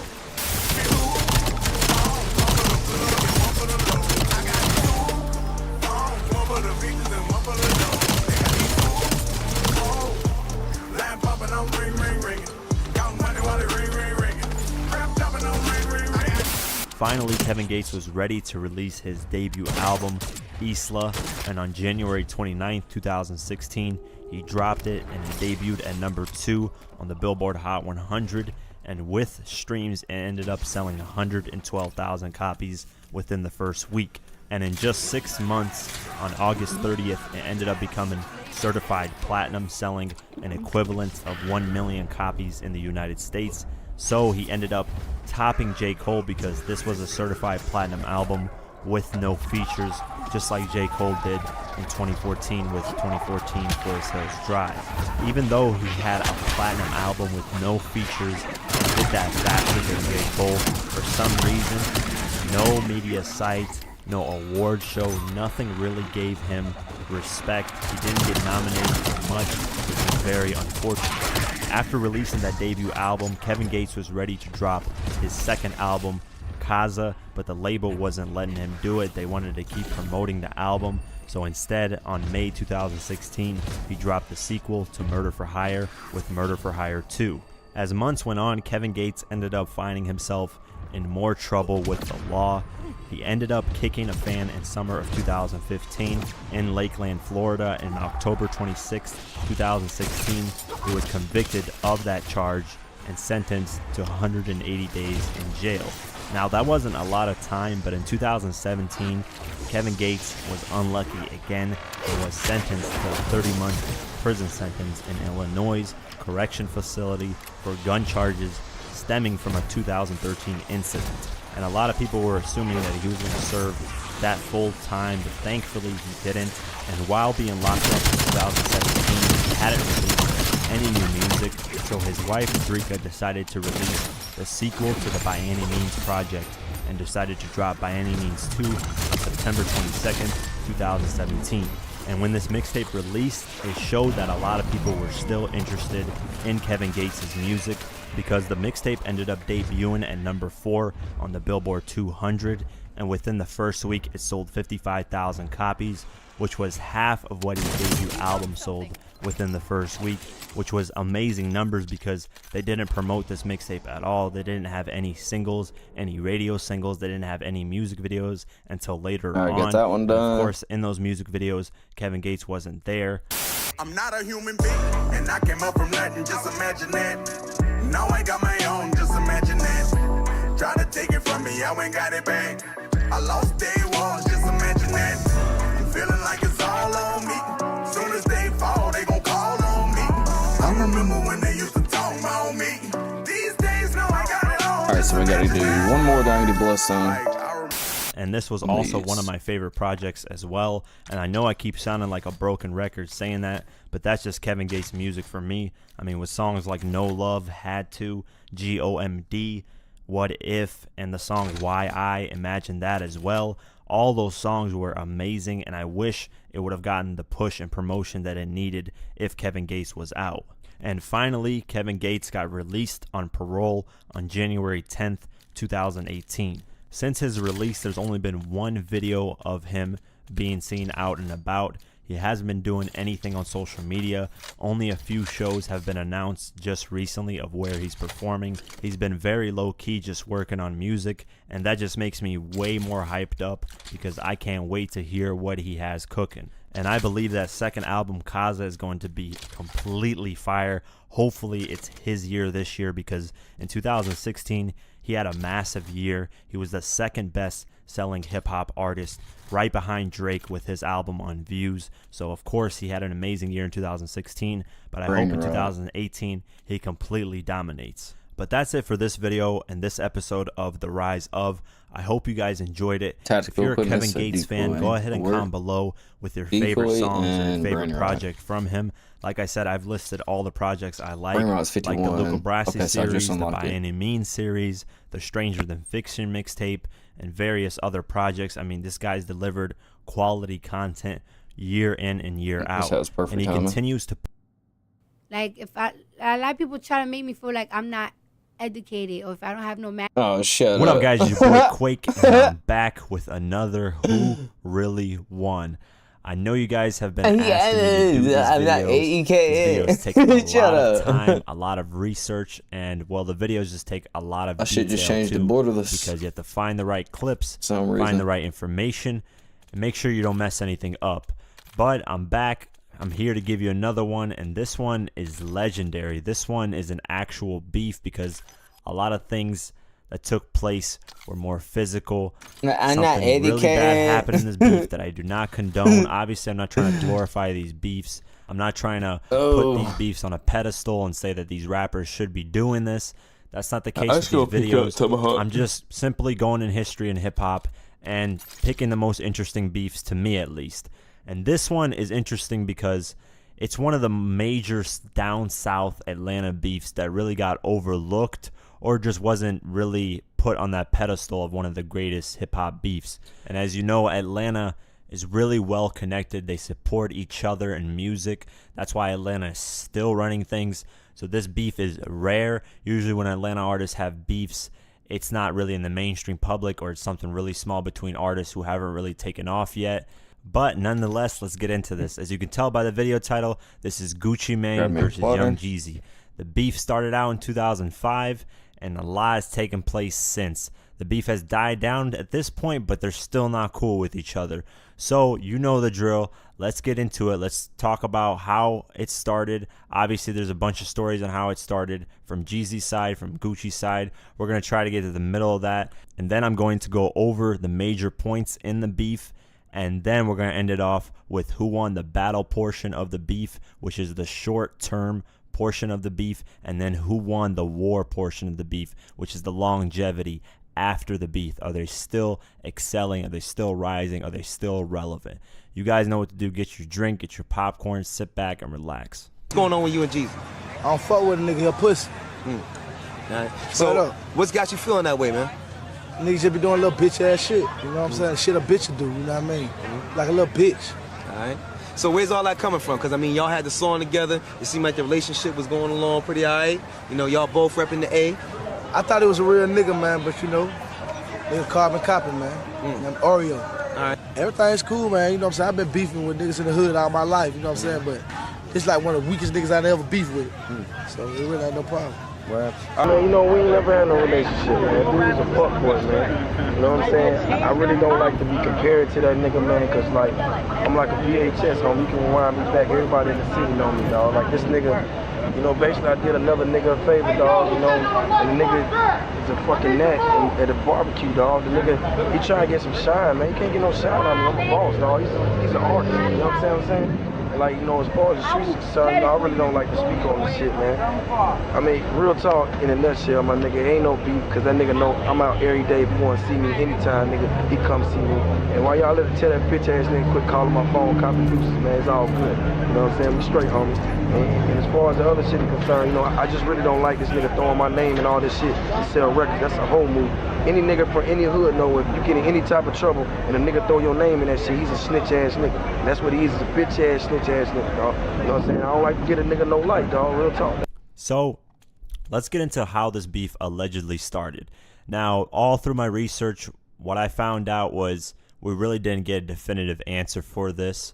Jeezy said certain things, Gucci said certain things, Zaytoven even pitched in on it, a few other people like DJ Drama. Ultimately, it was over the So Icy record. For those that don't know, the So Icy record was initially Jeezy and Gucci Mane's first major hit record in Atlanta. And then it sort of bubbled over through Atlanta and other states and stuff like that. So back in 2005, Jeezy was an up-and-coming artist in Atlanta, and he was starting to have a little buzz. This is before he had dropped Trap or Die. Knowing that, when Jeezy called Zaytoven, Zaytoven knew to take the opportunity to work with Young Jeezy. So he ended up calling Gucci Mane and basically saying, hey, Jeezy wants to do a record with you, so let's get this thing going because Jeezy has some sort of buzz in Atlanta, so this could be a great opportunity for Gucci Mane to come up. So Gucci Mane said yes. Zaytoven picked up Gucci Mane, they went to Zaytoven's house and ended up producing So Icy. So then later on, Jeezy came inside Zaytoven's house, heard the So Icy record, liked it, and jumped on the record. Now, neither parties knew that this record would be a hit. They just simply made it, collaborated, dropped the record, and it is what it is. Once the record became a hit is when the problems came in, because both artists were gearing up in 2005 to drop their debut album. Gucci Mane was gearing up to drop Trap House, and Young Jeezy was gearing up to drop Thug Motivation 101. So obviously when you have a hit record, you want it on your album so it could potentially sell more. Now both these artists denied wanting this record on their album. If you see in interviews, they'll deny it over and over again and say that's not how the beef started. But we all know, at least from the general public's eyes, that's how it started. So Icy ended up landing on Gucci Mane's album and did not make it on Jeezy's album. So this ended up upsetting Jeezy because the record just randomly appeared on Gucci Mane's debut album. And with no communication between the two, and people getting into each other's ears, this is how the beef started. With Jeezy having a bad taste in his mouth after that So Icy dispute, Jeezy decided to take it on wax and release a record called Stay Strapped. And in the record, he put a $10,000 bounty on Gucci Mane's head. Keep choppers on deck, stay ready for beef. Your little nigga scared shitless, he can't even sleep. And you already know what them K's will do. I had them pussy niggas scared to stand next to you. Niggas talking all tough, steady hiding shit. Even his own mama know Roger Davis a bitch. Real talk, nigga, and I want that motherfucking bullshit ass icy chain. Cause you need to take that monkey shit off, you embarrassing us, nigga. Matter of fact, real talk, nigga, I got a bounty on that shit, nigga. 10 stacks, man, you know Jeezy paid, nigga. I know that shit ain't worth that much, nigga. I'ma turn it back in, nigga. Cause the nigga's embarrassing us, cuz. So if he come to your town, he just happen to snatch that motherfucker off his neck or knock that motherfucker off his neck. When I come to your town, shoot it to me, I'ma shoot the 10 stacks, man, so you can cremate that motherfucker. You know what I'm saying?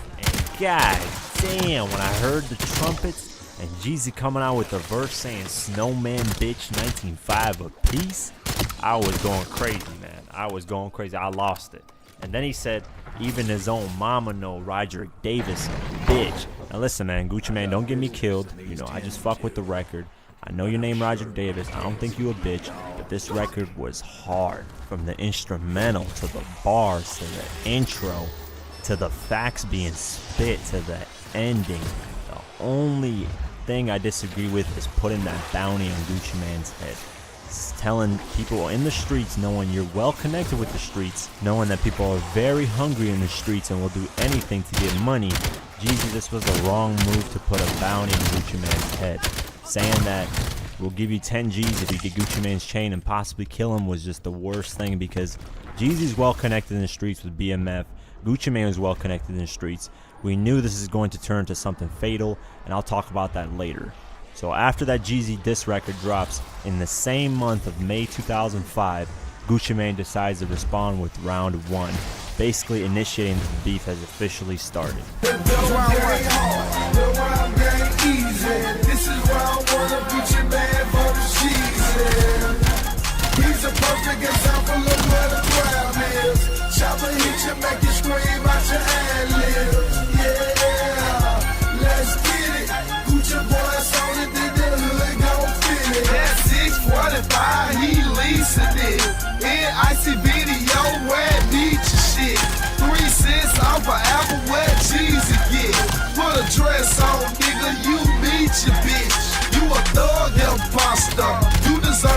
Oscar. Album bag, high def, jam, finna drop ya. Hang around. And this record was equally as hard as Jeezy's initial diss song. I felt like the beat was hot, the hook was even catchy on this one. Jeezy didn't really have a hook, or at least it wasn't catchy to me. And the bars on this Gucci Mane diss record were hard. I mean, he said, chopper hit you, make you scream out your ad-libs. I was like, holy shit, man, Jeezy won't be saying let's get it over and over again after Gucci done with him. I was losing it, man. This is what beef was about, and these records, this is the thing I miss. These records, these people were saying their names. They weren't subliminally dissing. You knew who the fuck he was talking about when he said that shit. So after these diss songs came out, this is when the battle turned into a beef. Basically what happened was Gucci Mane on May 10th decided to chill with a female friend at his house. And while they were chilling, a few men broke into his house, allegedly 4 men. And while they were there, they started assaulting Gucci Mane. The men threatened to shoot Gucci. Gucci then did the gangsta shit that he normally is supposed to do because these rappers are gangsta rappers. He grabbed his pistol and started shooting. He ended up hitting one person, and then everyone at the house fled the scene besides Gucci. 4 men, they all ran out the house, even the female. I hopped out, I started shooting. Bow, bow, bow, bow, bow. Shot the nigga. Bow, shot his head. Bow, bow, bow, bow. And who Gucci Mane ended up shooting was a rapper signed to Young Jeezy, and this guy grew up with Young Jeezy. His name was Pookie Loke. He was later found dead near a school in Decatur, Georgia. Days later passed, and Gucci Mane ended up turning himself in because a warrant was issued for his arrest, and he was charged with the murder of Pookie Loke. Now, a week later had passed, and Gucci's in jail. He decides to do a phone interview. And when he's doing the interview, he says, I just want to let everyone know I'm not a murderer. I was upset, I was scared a little bit, but I had to do what I had to do. You gotta be a man about it. I'm not a bad person. I have remorse for everything that happened. So clearly Gucci Mane was in a messed up situation, and things went down how they went down. Meanwhile, Jeezy was just denying that he had any connection to the shooting. Even though Pookie Loke, who was signed to his label, was killed, he basically just said, hey, Gucci's trying to turn a bad situation into good publicity just to sell his record. Now, while Jeezy is out having the time of his life, having hit records, his album's selling, Gucci Mane is locked up and charged with murder. 6 months have passed, and on January 17, 2006, Gucci Mane is finally acquitted of murder. In the trial, he basically said, hey, this is self-defense. I was getting attacked, I just defended myself, and a witness there, which is probably the female, basically confirmed that and said, yes, this was self-defense. He wasn't going out looking to murder somebody, but they came barging in his house, threatened him, tried to kill him, and he just acted in self-defense, so he was acquitted of murder. Since Gucci Mane was charged with murder, till he beat the case, a whole year had passed, and then Gucci Mane decided to go back on wax and release a diss song called 745. Now what would you do if a nigga tried you? Ain't you chillin' with a bitch and some niggas came through? Would you run like a chick or stand like a man? Nigga, tell me when you piss, do you sit or do you stand? I could've been dead, but I'm still breathing. Do I smell pussy? Now that's Jeezy. You ain't a snowman, you're more like a snowflake. Cupcake, cornflake, nigga, you're too fake. Beyonce, oh that's your fiance? Jeezy is the appetizer, you be the entree. And at this point, nobody was expecting Gucci Mane to go at Jeezy because of the murder charge. Even though he got acquitted, everyone had thought the beef had died down. It had been a whole year. Nobody had said anything. But Gucci went on wax again, dropped 745. The record was hard. He even decided to go at Jay-Z towards the end for whatever reason. When the record dropped, everybody had thought the beef had started up again, but Jeezy decided to never respond. And then 2 years later, Gucci Mane decides to team up with DJ Drama, who's a close friend of Jeezy's, to release a Gangsta Grillz mixtape on September 16, 2008. The mixtape was called The Movie, and obviously this sparked controversy again because Jeezy had been really close to DJ Drama. They released a bunch of mixtapes together and basically made history. So when DJ Drama decided to do a mixtape project with Gucci Mane, Jeezy took this the wrong way, sort of disrespect, but DJ Drama has always maintained that he's not on either side of the beef. Now, a few months had passed after this, and on January 12, 2009, there was a screening for the movie Notorious. Jeezy ran into Drama, They got into a fight with each other's entourage, and then months later, Jeezy basically called Drama a bitch and a cornball for working with Gucci Mane. Now, a few more months had passed, and on June 15, 2009, Young Jeezy decides to go on wax and drop a new record called 2423. And on this track, he basically disses Gucci Mane and OJ the Juice Man. I'm on my Louis shit today, fuck some Gucci Mane. These niggas still on my dick, they like some groupies, man. Can't keep their lips closed, they worse than coochies, man.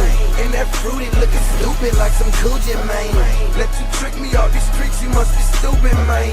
Tell him this ain't what he want, not the boy Snow. But between me and you, I think the boy Snow. Now, this record was hard, but I feel like I said earlier, Gucci and Jeezy came out with better diss songs when the beef initially started.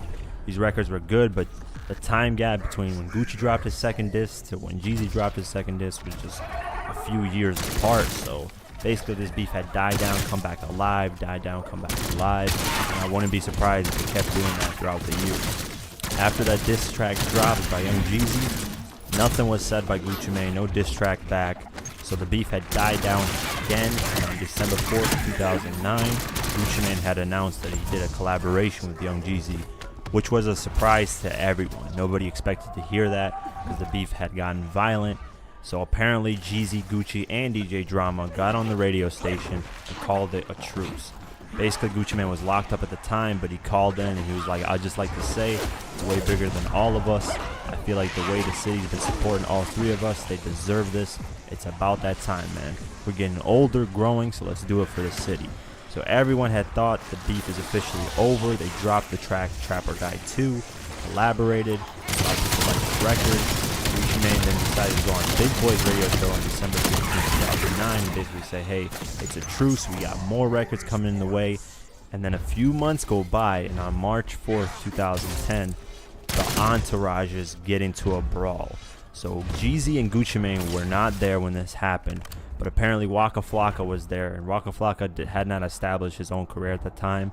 He was kind of making his own music, but nobody really knew him. They just knew him as Gucci Mane's, shooter, the guy who would take care of all the problems.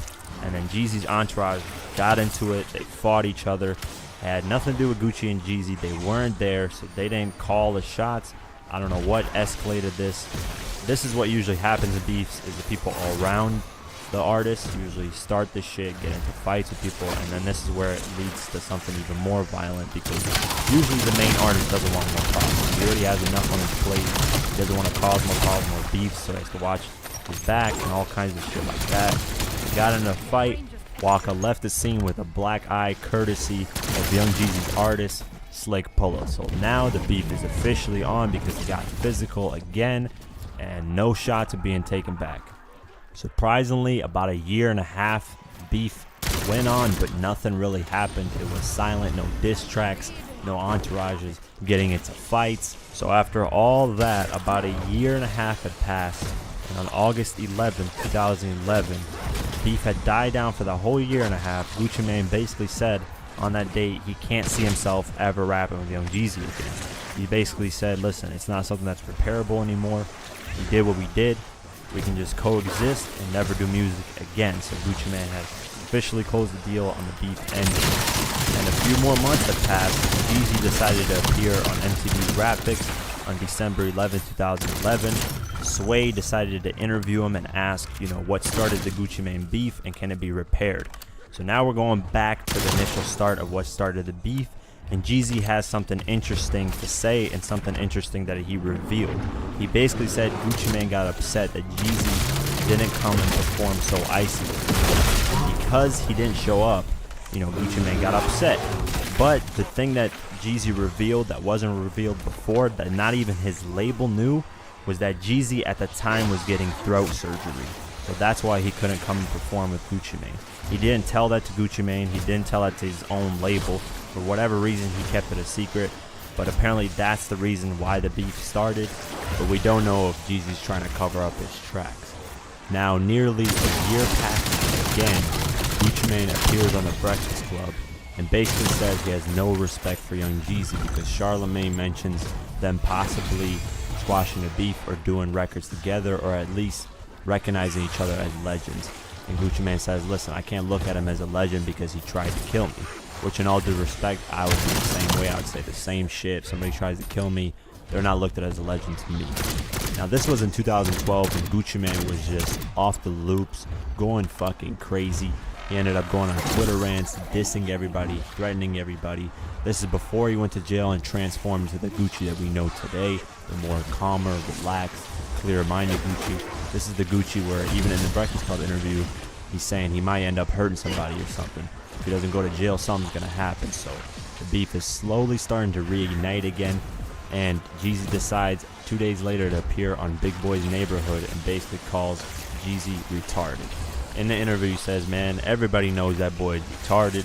Ain't nobody taking him serious. He has an ice cream cone in his face. Let's be real. Given that said, I'm not going back. I'm going forward.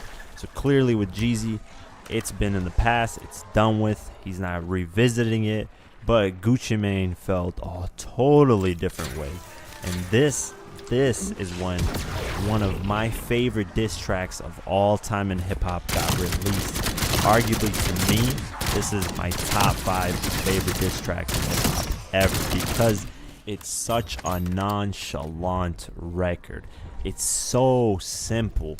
And he basically titled it The Truth because he's spitting the truth on it, or at least what he says is the truth.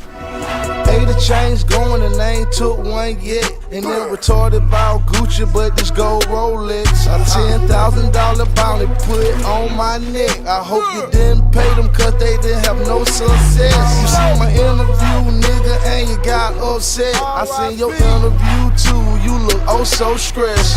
Dig your partner up, nigga, bet he can't say shit. And if you're looking for the kid, I'll be in zone 6. Never let a nigga do me like Chip did Flip. This the same shit that got Big and Tupac killed. I did a song with Keisha Cole, and I know you still miss her. But Puff was fucking her while you was falling in love with her. I know it's hard for you to sleep, know when you killed your homeboy. You left his son to be a bastard, won't even raise your own boy. In this record, it just seems like he's just talking. He's not even spitting bars, but he is spitting bars, and that's what makes it so great. The beat is so fire, so simple too. And he's just talking about multiple things and just completely shits on Jeezy. At this point, I didn't know what the fuck Jeezy could make as a diss track to respond to this. Thank God he didn't make a diss track to respond to this because at the time, like I said, Gucci was off the rails, he was on drugs, he was a totally different person than we know him as today. But in the record, man, he talks about Jeezy getting robbed, not being a good father, being in love with Keisha Cole while she was sleeping with other men. He also denied that, but man, one of my favorite lines is the $10,000 bounty put on my neck. I hope you didn't pay them and you didn't have no success. Man, this, if you've never heard this record of this track, man, go ahead and check it out. And let me know what you think because, man, this is one of the hardest, my favorite diss track. I think top 5 for me, no doubt. I mean, Gucci ended the diss track by saying this.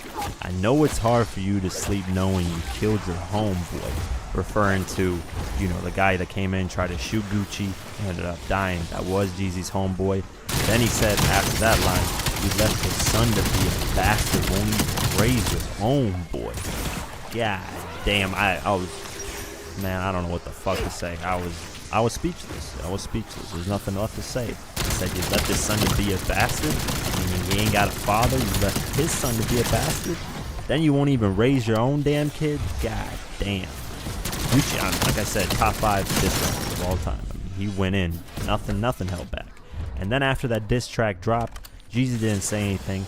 Then, of course, Gucci Mane went on that rant on Twitter, and he basically bets $100,000 that he can beat up Young Jeezy. He says in the tweets, I, Roger Davis, a.k.a. Blue bet $100K I can and will beat Jeezy ass. So, that's where the beef basically ended after that Twitter rant. You know, nothing was said after that. Gucci Mane ended up going to prison, I believe in summer 2014. Now the beef has died out. So, you know, they're two totally different people now. Gucci came out with a more clear mind, more focused on his career. Jeezy has been excelling in his career. So the beef ended so far, but we don't know because this beef has been, you know, died out, hashed out sometimes, but it got reignited again. So you never know in the future if this beef is going to continue again, but we'll just have to see. So you guys know the drill. Let's get into the battle portion of the beef. First, who won the battle portion of the beef. This is the short-term portion of the beef. This is when it's happening. Everything is hyped up. Everything is going. Who won that?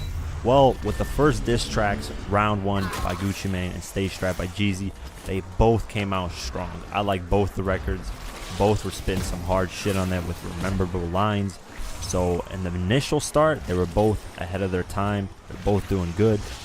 But, this is where the major but comes in. When Jeezy put that bounty on Gucci Mane's head and got one of his own homies killed because Gucci Mane ended up shooting Gucci Logan and ended up dying. This is where I feel like Jeezy took the ultimate L, because you can't bounce back from it. You got your own homie killed, all because you said some stupid ignorant shit about, hey, if you get his chain, we'll give you $10,000. When you know damn well your homie, you could have just gave him 10 G's. If that's your artist, you could have gave him 10 G's. He shouldn't be starving enough to take somebody's chain for $10,000. So I think ultimately, even though more diss tracks came out, and on top of that, the Truth, that diss track was harder than anything that Jeezy dropped. That Truth, like I said, it's top 5 for me of all time in diss tracks. That's just my opinion. Obviously, you guys can voice those in the comments about who won the battle. I feel like if you get your homie killed and that Truth record diss track drops, I don't know, man. There's really no way I could see Jeezy winning this battle portion of the beef. I feel like Gucci won it by a long shot, mainly because Jeezy got his own homie killed, you know, and Gucci ended up, you know, not escaping, but beating the case. So ultimately, you got the W in that.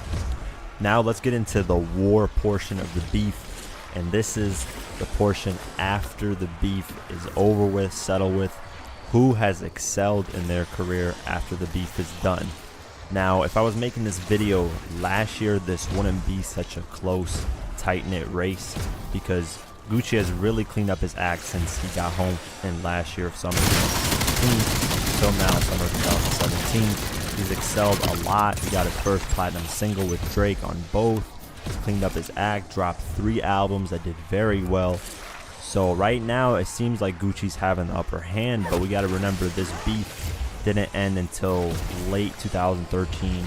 And in summer 2014, Gucci ended up getting locked up for 2 years. He was locked up, and while he was locked up, Jeezy was obviously excelling. I mean, he dropped albums, mixtapes, did well on some charts. So I feel like this is very close, but they've both excelled. They haven't declined. Gucci has reinvented himself and has become a lot more marketable right now. All right, got Bloodstone a lot on more the song. approachable, because before he got locked up, a lot of people were scared to even interview him at one point because he was just off the rails. Like I said, doing anything, saying anything. Now he cleaned up his act, writing a book. He just transformed into somebody completely new. So I can see him excelling in the near future more than Jeezy. So Jeezy's been excelling. I feel like he's going to continue to excel too.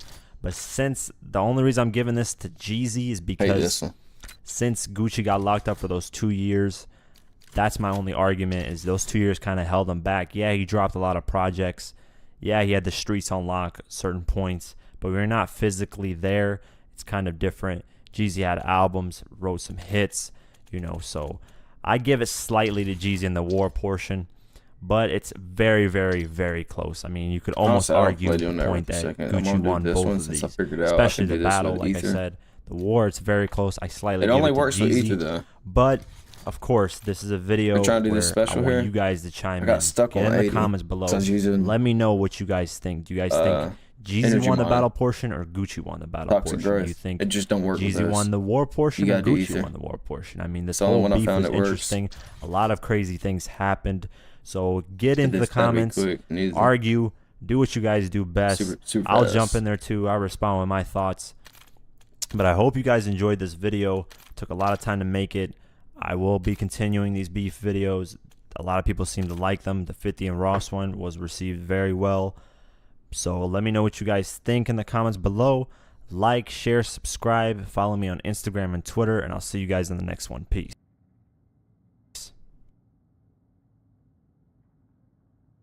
What up, guys? It's your boy Quake, and now I'm rubbing my hands like Birdman. Man, I've been wanting to talk about this beef for a while because there's a lot of misconstrued information out there. There's a lot of different opinions, and a lot of questions about who really won this beef.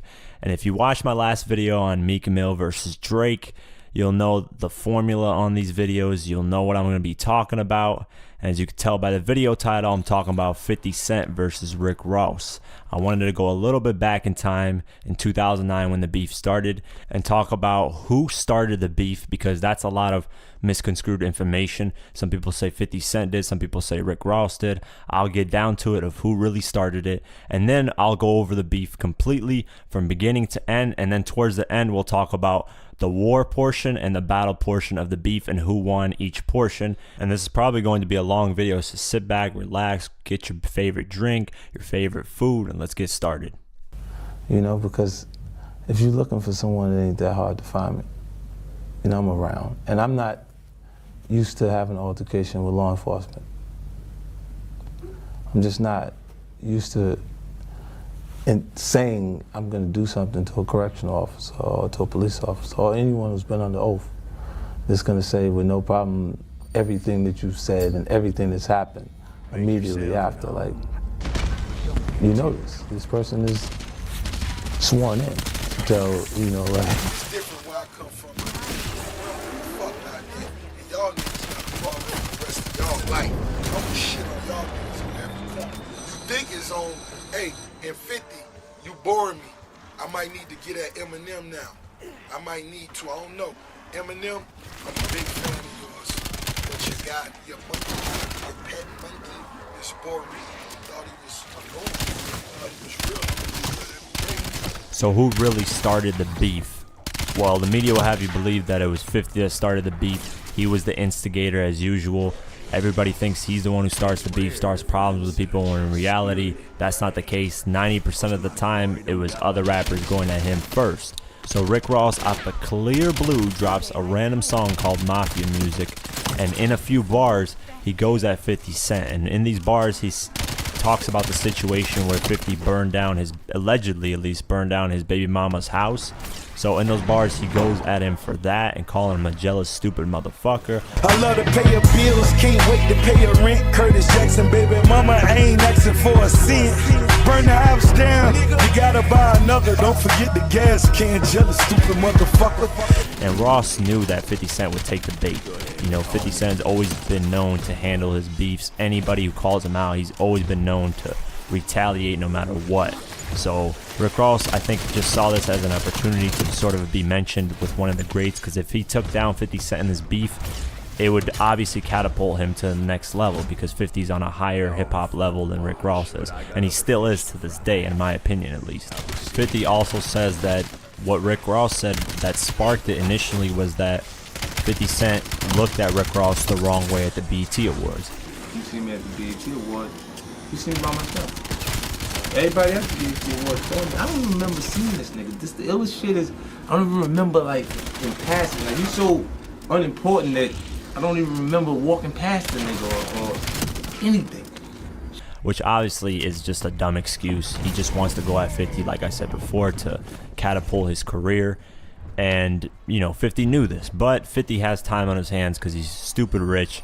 He had a lot of time on his hands. He wasn't gearing up for an album, so he said, fuck it, let's get into this beef and let's see where this goes. So after Rick Ross dropped Mafia Music, a few days later, 50 Cent drops Officer Ricky, Go Ahead and Try Me. And this song was hard, man. It sounded like 50 was hungry again, aggressive, and it sounded like he had something to prove in the music industry again. And in this record, it sort of started the trend of calling Rick Ross Officer Ricky. It exposed him as being a correctional officer, his fake lifestyle, leasing and not owning his cars, fake jewelry, all that. And on top of that, he also went at DJ Khaled and Lil Wayne, and it seemed like 50 wanted to beef with Lil Wayne mostly because Lil Wayne was the hottest artist at that moment. So it would make sense for 50 to beef with him and bait him so 50 could build a buzz again. But that never happened. Officer Ricky, radio for backup. See your ass anyway, you know I'm gonna act up. You wanna play with me when I don't wanna play? Have my niggas whip the skin off your ass in broad day. So after that song dropped, a day later, Rick Ross goes into Angela Yee's lip service radio show on Shade 45 and basically says that record was weak. And he says, listen, you got 48 hours to respond with something better or else you're done. So 50 being the fucking savage that he is, says, you know what, I'll release something again, man. Let's get this going. So 50 drops the warning shot video, and in this video, man, he's looking like a straight fucking savage.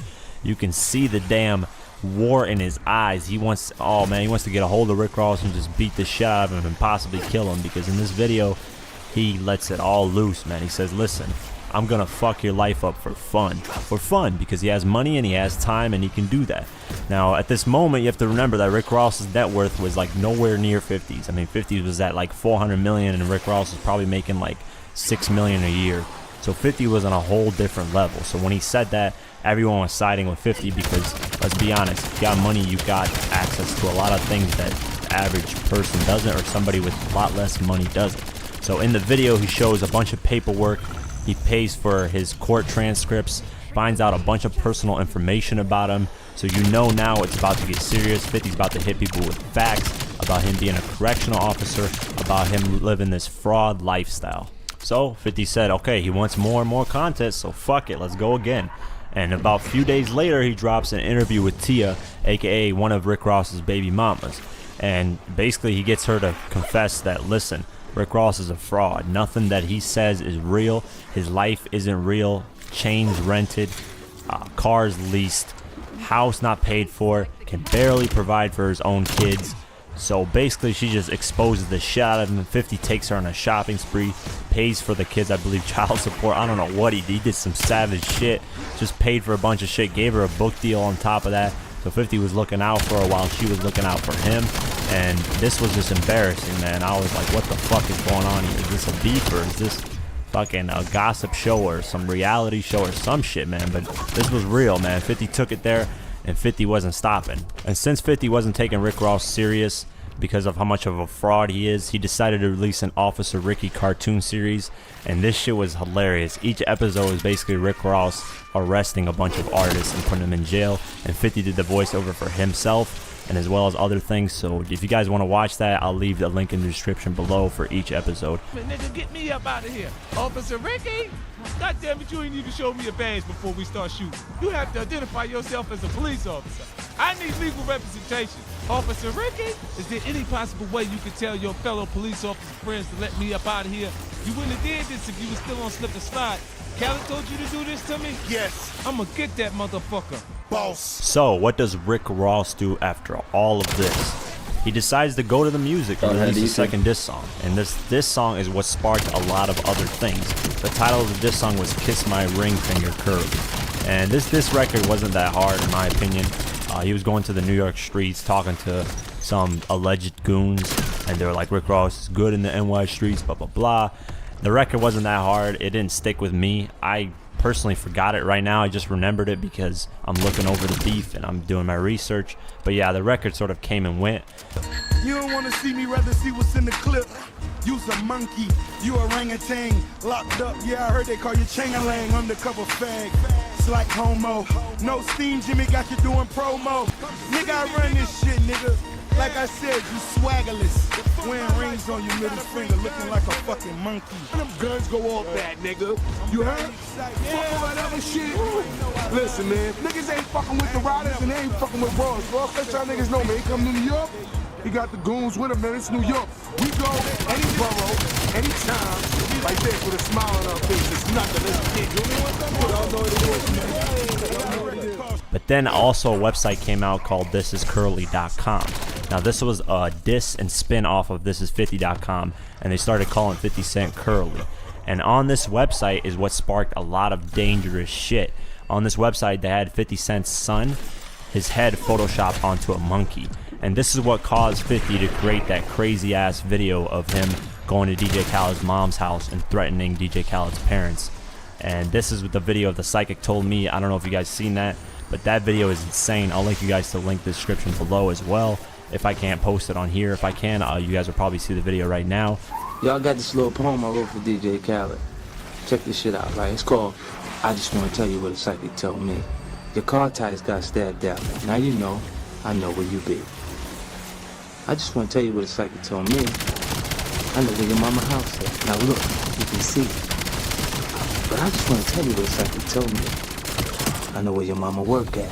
Now look at sleep.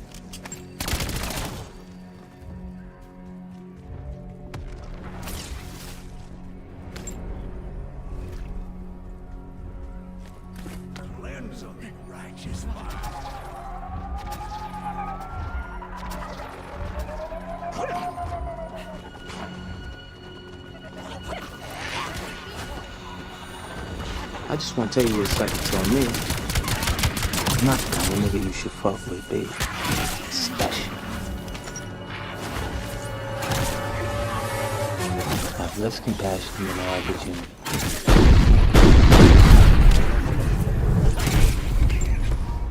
Man, that video was scary, and it showed that 50 ain't playing when it comes to this. When you step certain boundaries, I mean, baby mamas are a whole different boundary, but when you step talking about kids and disrespecting their kids, it's a whole different play ball. Then after that, it's like, it's serious.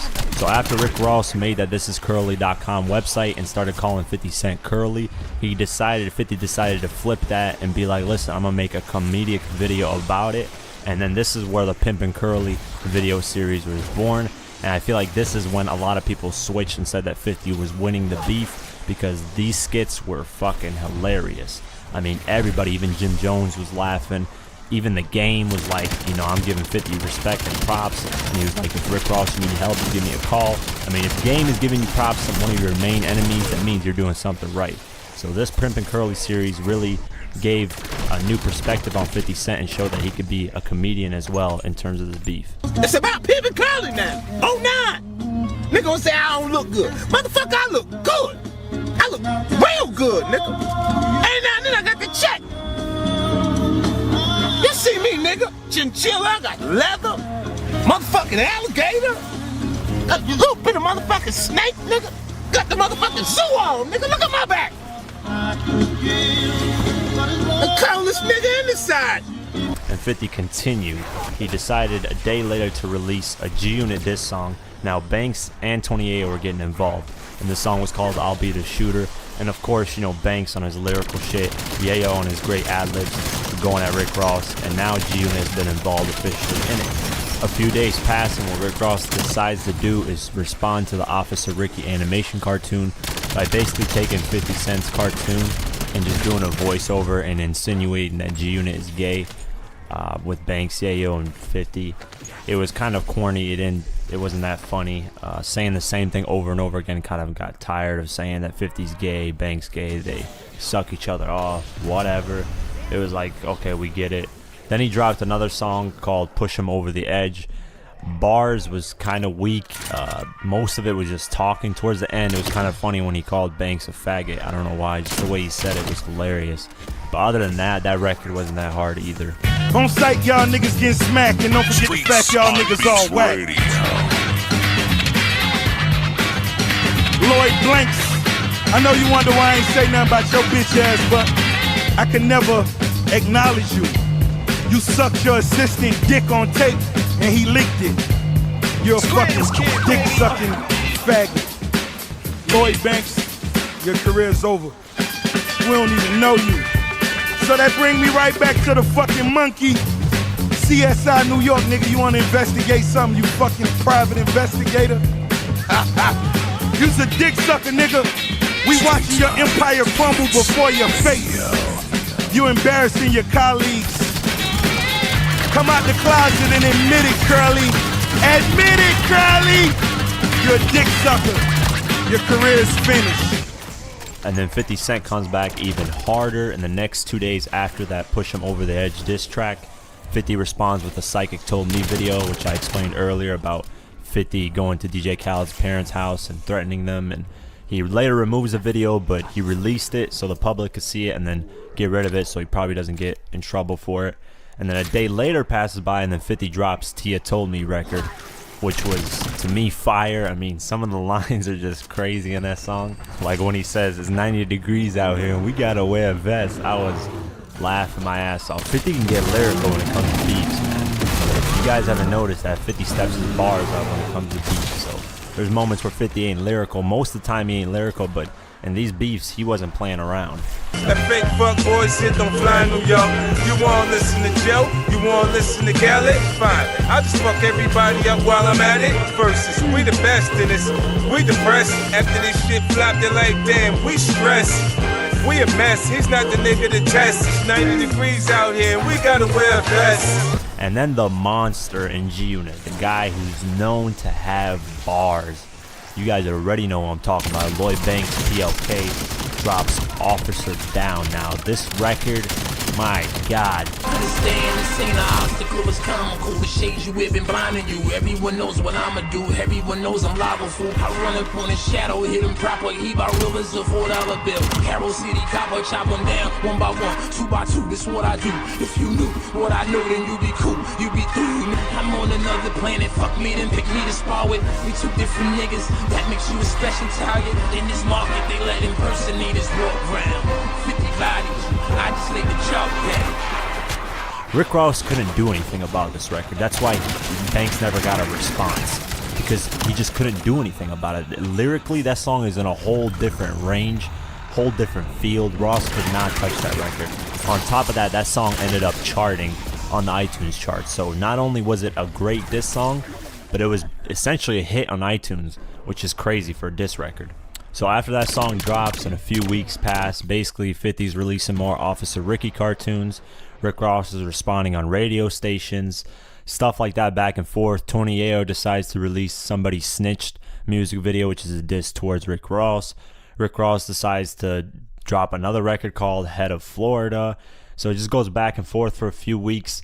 Then 50 decides to keep his promise and release that 13-minute sex tape of Rick Ross's former baby mama.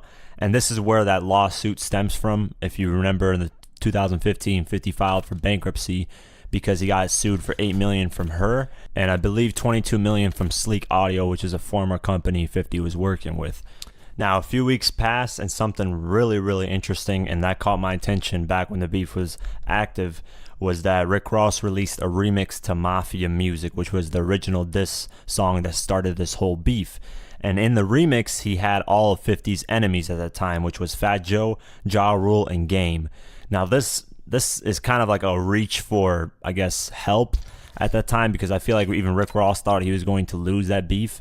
And it's kind of funny that 4 rappers had to get together to try and destroy one rapper. That just shows you the power of 50 and how big he is that 4 rappers had to combine their powers like some fucking Power Rangers Megazord just to fucking try and destroy 50. That was interesting to me. The disses were garbage. Ja Rule went actually pretty hard in there though. Game didn't do too well. Fat Joe, really, I didn't find it interesting. Rick Ross did pretty good too. So Ja Rule and Rick Ross did good.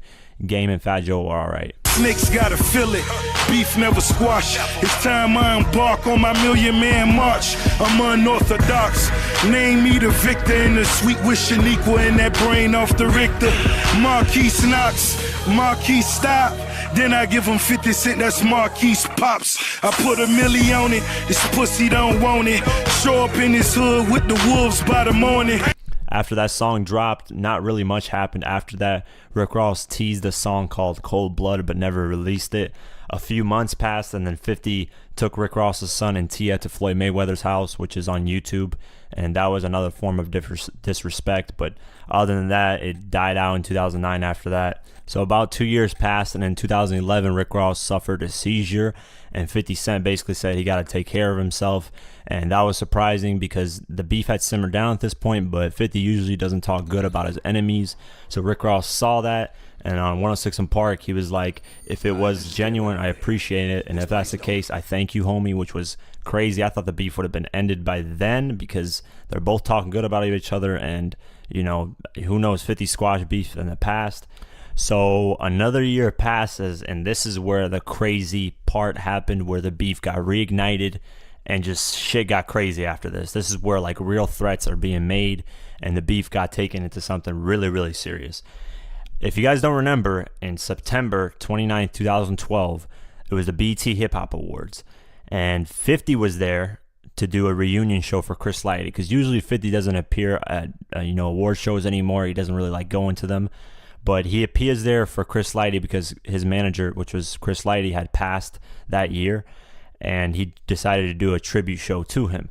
So 50 and G-Unit were there, while Rick Ross and MMG were there, and Jeezy was there. This is at the time that Rick Ross and Jeezy had beef. They actually got in a little altercation at the BET Hip Hop Awards, but it wasn't too major. But the interesting thing was, like, backstage when people were, going inside of trailers and, getting ready for shows and stuff like that, 50 and G-Unit walked up these steps and apparently ran into Gunplay. And Gunplay, took the first swung, and I believe 50, it might have been 50 that took the first swung, And then that's where the fight happened, where Gunplay got dragged like a fucking drag doll. His name went from Gunplay to Funplay. This shit was crazy. He basically got smacked up, beat up. I believe they came with pepper spray and sprayed everybody in G Unit. And then Gunplay managed to get back up. But then they didn't pepper spray Gunplay, so he could see while everybody in G Unit was sort of like, you know, couldn't see shit because of the pepper spray. But he got in a couple of swings after getting jumped, which I respect. I guess, you know, after getting jumped by like 4 or 5 people. That's the best thing you can do. So they pepper sprayed him then because they realized he's instigating it even more. That incident was crazy, man. It just shows you that 50 don't play this shit. I mean, 50 and G-Unit just period. They're not about that bullshit. They see you in person, it's on. And this has been proven over and over throughout the years.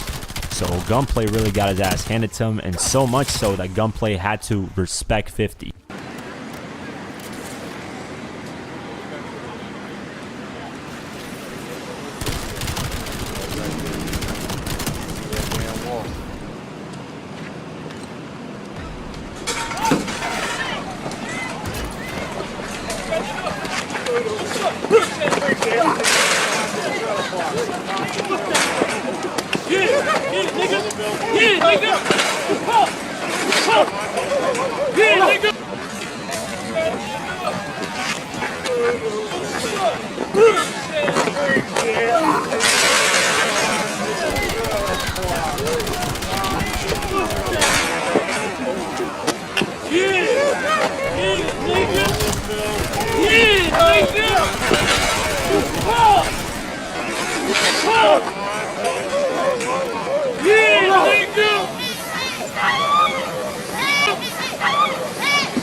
Gunplay just got his ass whooped.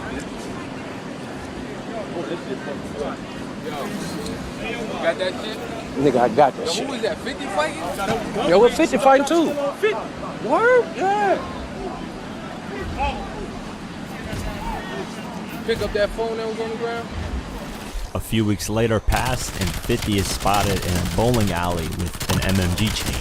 Now, we obviously know whose MMG chain this is. It's Gunplay's.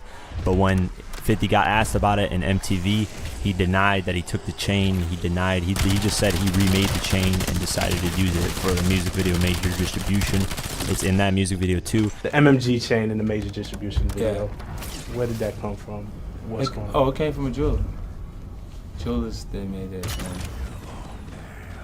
Yeah, we got it, so they ended up putting it. That's what rappers do. Rappers put jewelry in the video. Right. But they usually don't put their rival rappers. Yeah. I thought it would be unexpected. Like when you see ASAP with Death Row hat on. Cool. It's just interesting. It's like you look and say, something's out of place. Right, so this wasn't, there was rumors of a missing chain. This came from a jeweler. This wasn't that chain in question. Rumors. Today's, you can't believe everything you hear. The internet is crazy. And we obviously know he's lying. He doesn't want to indict himself and get criminal charges, so he lied in that interview. But obviously it's Gunplay's chain. Until this day, they still haven't gotten that shit back. If that's not disrespectful, I don't know what is. So 2013 comes, nothing really is said. It's sort of died down again. 2014 comes, 50 posts on Instagram dissing Rick Ross and Diddy, saying that they're gay. And then Rick Ross goes on Breakfast Club and says, listen, I don't want to hear it anymore. Check the scoreboard, we're winning. That type of talk. And then 2015 comes, and this whole beef gets reignited, and it starts to get dangerous again. If you don't know, in 2015, like I said, 50 filed for bankruptcy. So of course Rick Ross is going to run his mouth because his baby mama's sex tape that got leaked, 50 has to end up paying her. So of course Rick Ross is going to run his mouth, be like, he filed for bankruptcy, his album's called Give It Should I Try, and his kidneys failed, bunch of shit like that. So the beef got reignited, and this is where things get even crazier, and essentially I think are going to lead to something dangerous in the future. And towards the end of 2015, even more interesting things happened. After 50 got sued for $7 million from Rick Ross's baby mama, There's a new lawsuit that went on to Rick Ross, and this was from his former groundskeeper, Jonathan Zamudio, who months prior accused the rapper of pistol whipping him and locking him in a room. They later led to Rick Ross being arrested for assault and kidnapping, you know, where he's locked inside his house with an ankle bracelet. Rick Ross says that the guy has ties to 50 Cent and they were trying to frame him for that. And it's kind of backed up because in early September, 50 Cent posted an Instagram photo with the guy, and in the caption he said, "Now you pay." So this is some savage and some crazy shit. Essentially, 50 got this guy to sue Ross and say that he got beat up by Rick Ross, which we don't know if happened. It could have happened, it could have not happened. And just so, you know, that guy could sue Ross and that money could potentially go to that guy and 50 Cent to get his money back from the lawsuit of Rick Ross's baby mama, which is some crazy savage shit. This is where things start to get even more personal because this affects Rick Ross's money because he can't travel because of the ankle bracelet. And a month passes, and in interviews, basically Rick Ross is going around talking that talk of 50's bankrupt, you know, how you name your album, Give It a Try Trying, bankrupt, this and that. 50 then in November decides to post an Instagram photo taking shots at Rick Ross. Rick Ross then responds and takes it even more personal, and this time involves 50 Cent's older son, Marquise, and says, "Listen, I know you filed for bankruptcy and you need the money so your son can intern for me at MMG." Now, if you know 50 doesn't like to involve his kids in the beef or somebody to involve them, and 50 takes this shit really personal. I mean, you saw the Psychic Told Me video with DJ Khaled. 50's doesn't play when it comes to kids. So when Rick Ross said that, 50 pulled up at Rick Ross. And a lot of people missed this. Now, for those that don't know, Rick Ross has a franchise deal with Wingstop. And Wingstop ended up opening a new place in New York. And 50 knew that Rick Ross was going to be there. So 50 decides to pull up to where Rick Ross is at in that event where he's opening and basically threatens him in this Instagram post. He says, "A fat chicken selling chicken. Them people you know got an ass whooping coming." Basically saying, "Listen, Ross, I'm about to beat the shit out of you whenever I get my chance to." And you know 50, man, he's about his word. Granted, it hasn't happened yet, but 50's always said in interviews that even though something happens a long time ago, he still looks at the person like it just recently happened. He still remembers it like it just recently happened. He still has that grudge. So Rick Ross does not respond to this at all. And then a month passes, Rick Ross drops his album Black Market, and it ends up flopping really bad. And then 50 Cent goes on his radio show and decides to diss him, calling the album a rock or a brick, basically insinuating that this album is a flop and it didn't do well at all. Biff. 34,000. Sheesh. Is that a rock or a brick? Oh, you talking about Rick Ross's album? Is that a rock? Rick Ross, he's brick? talking about Rick Ross's. Oh my God. 34. Let's talk about it. Let's talk about Rick Ross's album. 34,388 copies, and you know they went and bought some. Oh, so you saying the label bought Rick Ross's album? No, you know he had to buy some. Anybody would have panicked. Oh, when you saw the number trending, like you was, so you was trending 20. Oh my God, it was looking rough. It was looking rough. So 2016 comes, and then Rolling Stone decides to bring the beef up again because 50 was making fun of Rick Ross's album sales, and Rick Ross basically says in the interview that the biggest L 50 Cent ever took was from him.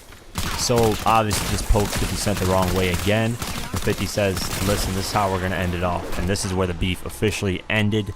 Not like in terms of them making up, but this is where the beef has stopped, and we don't know where it's going to go from now. But 50 Cent decides to respond to that on Instagram and says in a caption, "When it's all said and done, I will have his head. I said I was going to talk less and do more this year. Watch it play." Which is, once again, man, when 50 says this shit, you don't know what the fuck can go on. 50's crazy. He's always been proven to back up his word. So after he said this, it pretty much died out, the beef. Nothing new has happened in terms of the beef. Now let's get into who won the battle portion of the beef and who won the war portion. Now in the battle, this is where all the hype was made up. This is when the beef started. To put it in simple terms, I think 50 Cent won, and here's exactly why. On the music tip, 50 released better music, and his team released better music. Nobody in MMG released anything. Triple C's flop with their album. Even if they tried dissing 50 and G-Unit, they didn't do well. So it was basically Rick Ross releasing records, and his records weren't really that hard. The first record he dropped, Mafia Music, was hard, but the only reason I don't give him the win on that music tip is because that whole Mafia Music song wasn't a diss towards 50. Only a few bars were. Had that whole record been a diss towards 50, I would easily give this to Rick Ross, because that record is hard in terms of beat, flow, lyrics. He was, I don't know what was in his mind when he wrote that record, but he was hungry there. He had the bars. So if that whole record was dedicated to 50, dissing 50, I would give this to Rick Ross. But it wasn't. And then the records that came after, they weren't really that hard. It was just a bunch of Rick Ross spitting maybe one verse and then talking shit towards the end of the record. 50 came back with 2 monster records that got way more coverage. Officer Ricky, Go Ahead and Try Me, and Tia Told Me. And both these records showed that 50 can spit some lyrics and really get into the music if he really wants to. And on top of that, Lloyd Banks released Officer Down and just completely washed Ross. So on the music tip, I give 50. I think a lot of people get this confused because they think just because Rick Ross's career wasn't done after this beef that Rick Ross won in the battle portion and that he won musically, when really that's not the case. Just because 50 didn't kill his career doesn't mean that 50 didn't deliver good content during the battle. So I give it to 50 musically and even entertainment wise. Rick Ross was funny during certain moments when he called 50 a donkey, a monkey, whatever, called them faggots. It was funny for a little bit, but he kept repeating that in every interview and not really hitting us with facts. 50 Cent was hitting us with facts. He had documents, paperwork to prove that Rick Ross wasn't really living this rap star lifestyle and that he really didn't sell drugs and that he took his name from the real Rick Ross. So 50 was hitting us with facts while Rick Ross was just repeating the same things over and over again. How in the hell does a tape like that fall into your hands, if you could talk about it? Well, now it's public. Now the public knows that me and him don't get along. Right. So everybody who has things, even I got a videotape of the actual graduation, that still photograph. Yeah. I have videotape of that. I got millions. I got like 60 photographs. I got his life story and photos from different time periods. We used to actually deliver like medications before he was a correctional officer. So all of this information starts to spill out because people start to bring, yo, this what I got. You know, and everything that you get, you already know is valid before you even take possession of it. Well, I have people that I can make reference to. Right. So then I'll go, you know, whether it's his baby mother, she might know, or other people that I've interacted with. There's someone there to make confirmation whether this is factual or not, or it's something that I shouldn't even be looking at. I mean, if you look at these videos that got released during the beef, you'll see a lot of dislikes on Rick Ross's videos because he was just saying the same shit over and over again. And on top of that, he was ducking questions. When people would ask him, are you a correctional officer, he wouldn't admit it. He didn't admit it until probably, I think, 2013 or 2012.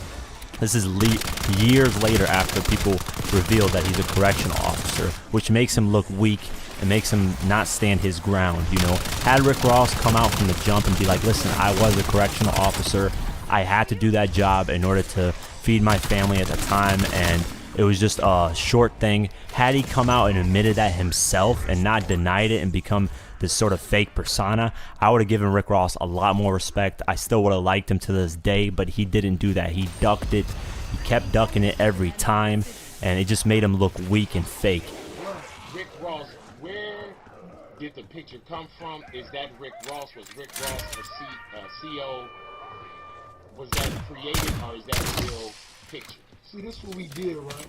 I got with BET and we doing a whole special on my life. We chronicling my life for a lot of people that just really want to know what the situation is. The boss done did it all to get money.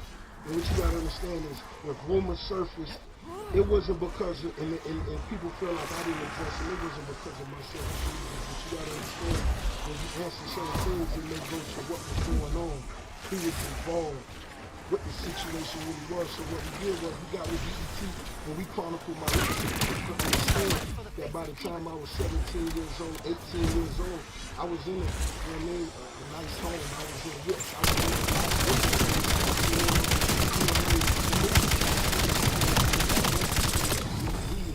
So, you know, just look for in-depth situation that really I think that's a lot of April 21st. And I think it's the right way to really give people visuals and really sit down in depth and answer everything everybody gonna do. When you say like situations that you had to get into 17, 18, and, Yeah, and the maneuver. Meaning, you know, by the time I was 15, I was doing things, you know what I'm saying? I got a full scholarship, and you know, football was my passion.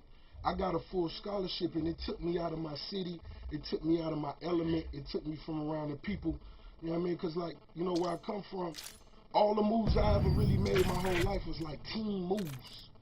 You know what I mean? Stuff that'll benefit me and my homies. And I walked away from a full scholarship, you know what I mean, to follow a dream me and my homies had in the streets.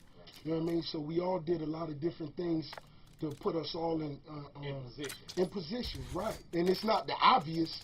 So if Rick Ross did work at one of these places, it wasn't for obvious reasons. Right. You know, it's a lot of gold mines around people's faces that people really don't know how to take advantage of. So yeah, me and, you know, we did what we do, you know what I mean? And we gonna really just break it down, and I'm gonna let people see what it was like for me when I was 18 with an $80,000 watch or so on and so forth. Am I waiting for the BET special, or can No. I ask right now, was Rick Ross in his lifetime a corrections officer? Rick Ross done did it all to get money. I done did it all except set dudes up, put dudes behind bars, and that's what's important to me. And whenever I read a blog or if I came to radio stations, that me being a CO never been a pressure question for me. Because if I could go back to the hood and sell 50 of them things, I could go sell 50 CDs. So that ain't no pressure at all. So I just wanted to put it in perspective, respect my homies that's involved, you understand? And when certain things come up, Ross don't address that. And that's what I'm gonna respect, you know what I mean? Is that picture Rick Ross? Yeah, that picture was Rick Ross. Beautiful day in the neighborhood. It's a real beautiful day in the neighborhood, and what people gotta know, the truth is far more sinister. Yeah, and you know. Meanwhile, 50 was answering every question, delivering us with facts, talking to people previously in his life that knew him personally, and they were saying Rick Ross isn't this person he portrays to be. So 50 won the battle portion. I really don't see the argument in this at all. Now let's talk about the more interesting part, at least to me, and that's the war portion of this beef. This is the long-term results after the beef of each artist. So let's start with Rick Ross and the long-term effects after this beef. What has happened to him? Has his reputation gone down? Is he still selling records? Is he still making hits? Is he still doing great business deals? Do people still care about him? And the answer is yes. Rick Ross did not get affected by this beef whatsoever. Granted, it affected his reputation because now a lot more people know that he has this fake lifestyle and that he really isn't him. So when he raps about selling drugs and doing all these, you know, gang related things, not many people believe him. So long-term wise, it's going to affect his legacy because of that. Now, he came back a lot stronger after this beef. It did catapult his career to a different level. What Rick Ross was looking to do was initially that in the beginning is get more exposure and have more people look at him as a greater artist. And it did do that. After the beef, Rick Ross came back with Teflon Don, which is one of my favorite albums from him. And he came back with BMF. That record was so hard. It was bumping everywhere. I could not escape that song. Anywhere I went, I heard it. So it did not, that's the smart thing about Rick Ross, is he came out with hits right after the beef, so it didn't really affect him that much. Over time, granted, it might affect because, you know, people are looking at him a different way now. They're not looking at him as this big cartel drug dealer like they used to. Now they know he's a cop and he's living this fraudulent lifestyle. But on top of that, he managed to build MMG, signed Meek Mill and Wale, put them on, had hit records from them, Tupac Back, I'm a Boss. I mean, musically, Rick Ross, just people still kept fucking with him no matter what, regardless of him getting exposed. And I feel like this is where the turning point in hip-hop happened, where now you can be fraudulent, you can be whatever you want, be this fake person, and people, if you still make good music, people will still like you. I mean, when Slim Jesus came out and said he doesn't really live this lifestyle, people were giving him shit. But when it happened to Rick Ross and got exposed that he didn't live this lifestyle, people were still bumping him, which is weird. I don't get that. I would rather respect a person who's honest and be like, I don't live this lifestyle, but I like rapping about it, than somebody who lies and lies and lies. So I feel like this whole beef shifted that, and that's a bad thing. And authenticity doesn't matter anymore in hip-hop ever since after this beef. I feel like people just don't care anymore. I mean, if you look at the Drake versus Meek Mill beef, people don't care that Drake had a ghostwriter. They don't care about authenticity anymore, and you being the actual artist, that whatever you're spitting is coming from you. So this marked a crazy thing in hip-hop. A lot of people don't realize that this beef really, you know, showed that, hey, we don't give a fuck no more if you really do that shit that you're rapping about. As long as you're making good music, we're still fucking with you. So let's now move on to 50 Cent and what happened after the beef with Rick Ross. Now, musically, 50 sort of dwindled down. Before I Self-Destruct came out, did some pretty good numbers. It did not equal up to his previous albums, but then again, a lot of people, you know, had dwindled in terms of album sales. Not many people were selling a lot of records anymore. He sold about 160,000 copies first week, then went gold. He didn't really get a hit on that album. Baby by Me, I was like a top 40 hit, but it didn't land in the top 20s or anything like that. So musically, 50 started to dwindle down while Rick Ross was excelling, essentially. So this is where I feel like people get confused and they're like, oh, Rick Ross won because musically, yeah, musically after the beef, Rick Ross won. He ascended, kept releasing hits while 50 dwindled down. So musically, Ross wins in the war portion of that. But now let's get to the other things. For like I said earlier, 50 Cent's crew and 50 himself jumped Gunplay and got the MMG chain. Now that's a huge form of disrespect, especially in hip-hop. When someone takes your chain and you can't get it back or you don't do anything to get it back, that's a huge L in terms of Rick Ross and his team. Nobody did anything to get that shit back. Nobody threatened 50. Nothing happened out of that. So 50, essentially, in terms of war portion, he keeps having W's. The only thing that he lost in is musically. And recently he released the Kanan tape and I'm the Man went gold off a free mixtape. So 50's sort of getting that music part back. But then 50 had TV show deals like Power being the #1 show on Stars for 3 years in a row, breaking records on Stars. He had a $78 million underwear deal, SMS audio deals, I believe SK Energy deals as well. He had a lot of business ventures and was continuing to succeed regardless if the music didn't succeed. So 50 still catapulted in terms of business, and a lot of people will say that 50 lost in terms of war because 50 filed for bankruptcy. And if you look at it, 50 really isn't bankrupt. He filed for Chapter 7, which is reconstructing your businesses, not actually going bankrupt and losing money. If you file for Chapter 11, that's when you're actually have to close your businesses down and you're not making money and you're losing and you're in debt. So 50 filed for Chapter 7, which is a completely different thing. On top of that, he made all that money that he got sued for back because he sued his lawyers that failed in that lawsuit. He ended up suing the lawyers for $14.5 million and ended up getting all that money back. So basically, 50 total got sued in terms of his bankruptcy case for about, I believe, 28 million to 30 million, somewhere around there. And he ended up suing he had two lawyers, two cases, both separate with different lawyers.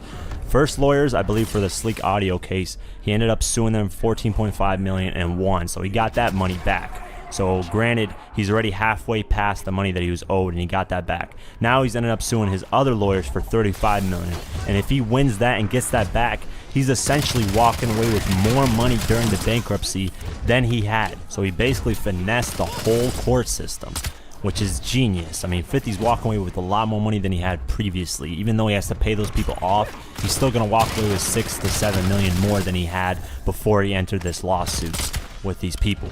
So I don't see how 50 took an L in his bankruptcy case. Rick Ross keeps running his mouth, and there's been multiple times Rick Ross has said a bunch of things. You have to remember, musically, Rick Ross is nowhere near 50 Cent's level. Rick Ross has never gone platinum. He just recently gone platinum on his first debut album. That means all of his albums have never hit platinum. He just got it on his first album, and it was because of streams. If it wasn't for streams helping him boost a little bit in sales, he probably would have never gone platinum. Granted, 50 Cent has gone diamond twice. That's 10 million records sold on 2 albums alone. So Rick Ross mentions all these things, and I believe in the Breakfast Club interview, he was like, oh, I don't care if 50 goes diamond once, does 10 million. I can release 10 albums and go platinum 10 times. So I was like, that doesn't make any sense. Charlemagne should have confronted him, or DJ Envy, or Angela Lee. Someone should have said, listen, you're not making any sense. 50 went diamond twice, not just once. And on top of that, you don't even have a platinum album yet. So why are you talking like this? So on top of taking the MMG chain and Rick Ross never getting that back, Gunplay never getting it back, them not doing anything about it. 50 won the bankruptcy case as well, so I don't see how 50 lost in the war. I give 50 the ultimate W in the war as well. Rick Ross musically though gets the W because 50 hasn't matched his energy in music. 50's past his prime musically. Even though the Can tape was fire, it didn't generate that much as Rick Ross did throughout these whole years. So if we're looking musically only, Rick Ross gets the W, no debate there. If we're looking in terms of the whole business field and everything else that happened in terms of streetwise with the chain, with the bankruptcy case, everything like that, 50 took that in the war portion, the W of that.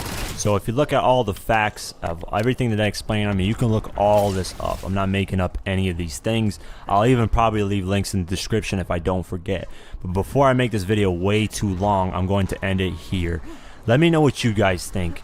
Based on all this information, based on all what you guys know, what research you guys have done, if you guys were inside, if you guys were paying attention to the beef when it happened, let me know what you guys think. Leave a comment below. Explain what you think. Who won the battle portion? Who won the war portion? And who ultimately do you like better? I saw the comments on the Meek Mill versus Drake one on that video and who really won. A lot of you guys liked it. A lot of you guys wanted me to do other beefs. Also leave a comment below. Let me know what other beefs you guys would like me to do. These videos are going to take a long time. As you can see, this video is long. The beef is really extensive and a lot happened. I'm going to try going over a lot of details and explaining what happened and then doing the war and battle portions and then ultimately asking what you guys think. So yeah, leave a comment below, like, share, subscribe, follow me on Twitter and Instagram, and I'll see you guys in the next one. Peace.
What up, guys? Your boy Quake, and Diddy has officially responded to Eminem's Kill Shot line where he talks about Diddy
Goals I got for 2021, alright, damn, I'm trying to, you know, everybody goes, go up to another notch. I done did all the touch bases of like the little, like the family. Now I'm trying to help the community, now I'm trying to get places like this about little daycares and shit. Just anything to generate money and make the community better and shit. Now I got a lot of friends, but it's now my auntie next in line, now my, you see what I'm saying? And then my friends, and you know, and I got kids now. You see what I'm saying? So it never stopped. Like the giving and help you, it don't stop. You just gotta keep getting more money. As long as you got money, it ain't gonna be no problem. You see what I'm saying? I just gotta keep having money. A rapper who is among those who were shot and killed in a gun battle in downtown Atlanta. A total of 6 people were shot, 3 have died. One of them, a rapper Davon Bennett, who goes by the stage name King Von.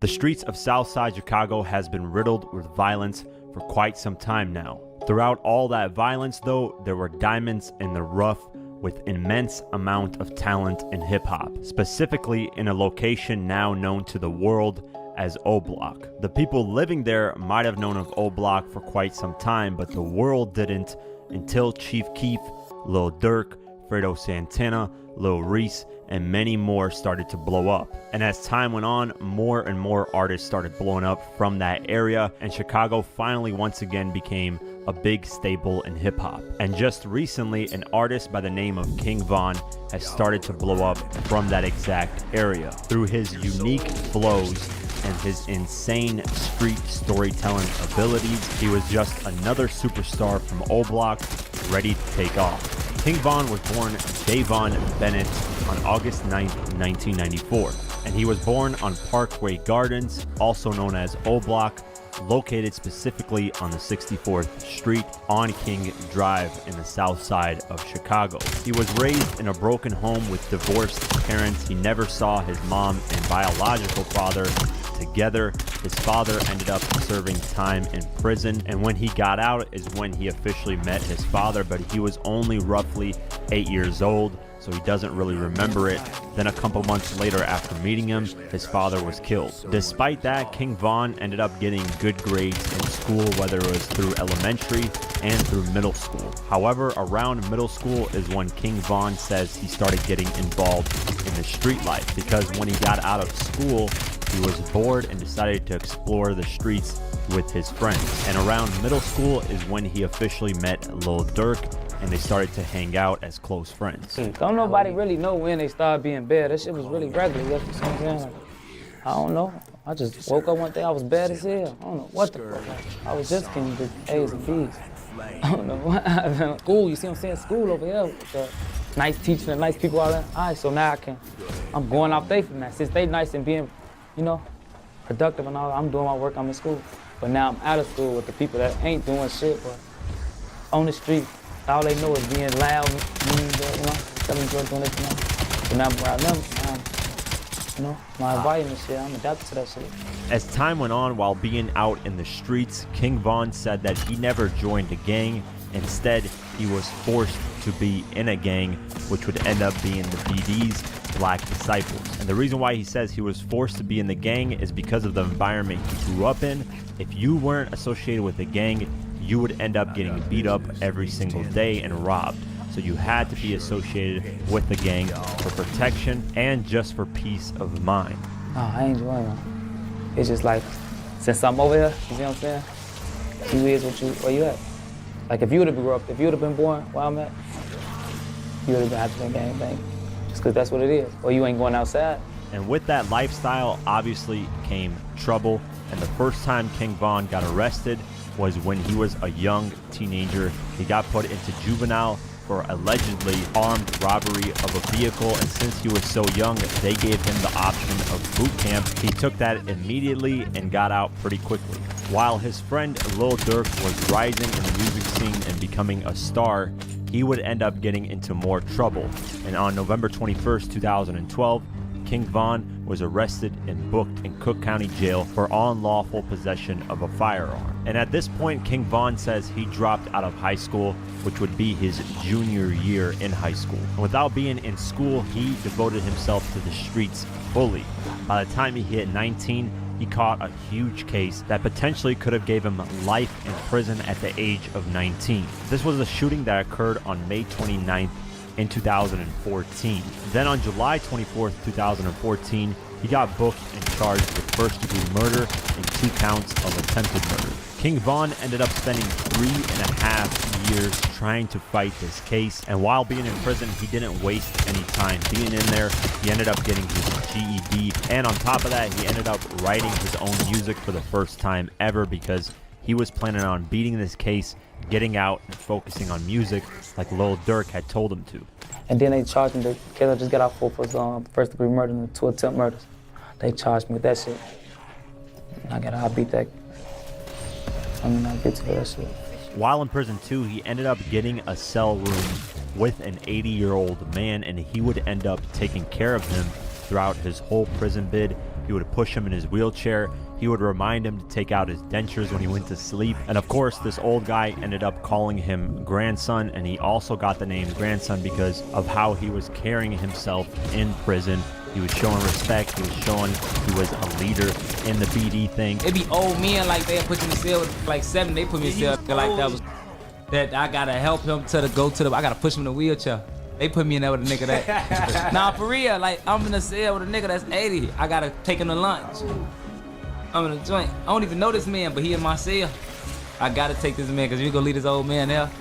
He's stinking, he loud, he got his dentures in, he be chewing his dentures. He supposed to take them out when he go to sleep, so I'm, school, take your dentures out, man. I'm in jail when he sounds saying, but I'm his grandson, cause. So you dangerous, but you got a hell of a heart. Man, you know you gotta, that shit though, man. You gotta look out for your people, man. You gotta look out for your people, or look out for you, you know what I'm saying? After 3.5 years, he finally beat the case due to lack of evidence towards him. He finally got out. And at this point, he was 23 years old. And with all this time passed, he saw that his close friend, Lil Durk, was a superstar in hip-hop, and he decided that he needed to do something to get income that was legal, so he wanted to get into music. And Lil Durk encouraged that. He flew him out to Atlanta where he could focus solely on the music, and this is when he started officially recording music. It was towards mid-2018. Like, I've been with him his whole journey in jail. And I ain't gonna lie, like he ain't never say nothing about rapping. How'd y'all meet? Now we grew up together. So then when he got out, he just tried rapping. And like his first song just like went super crazy.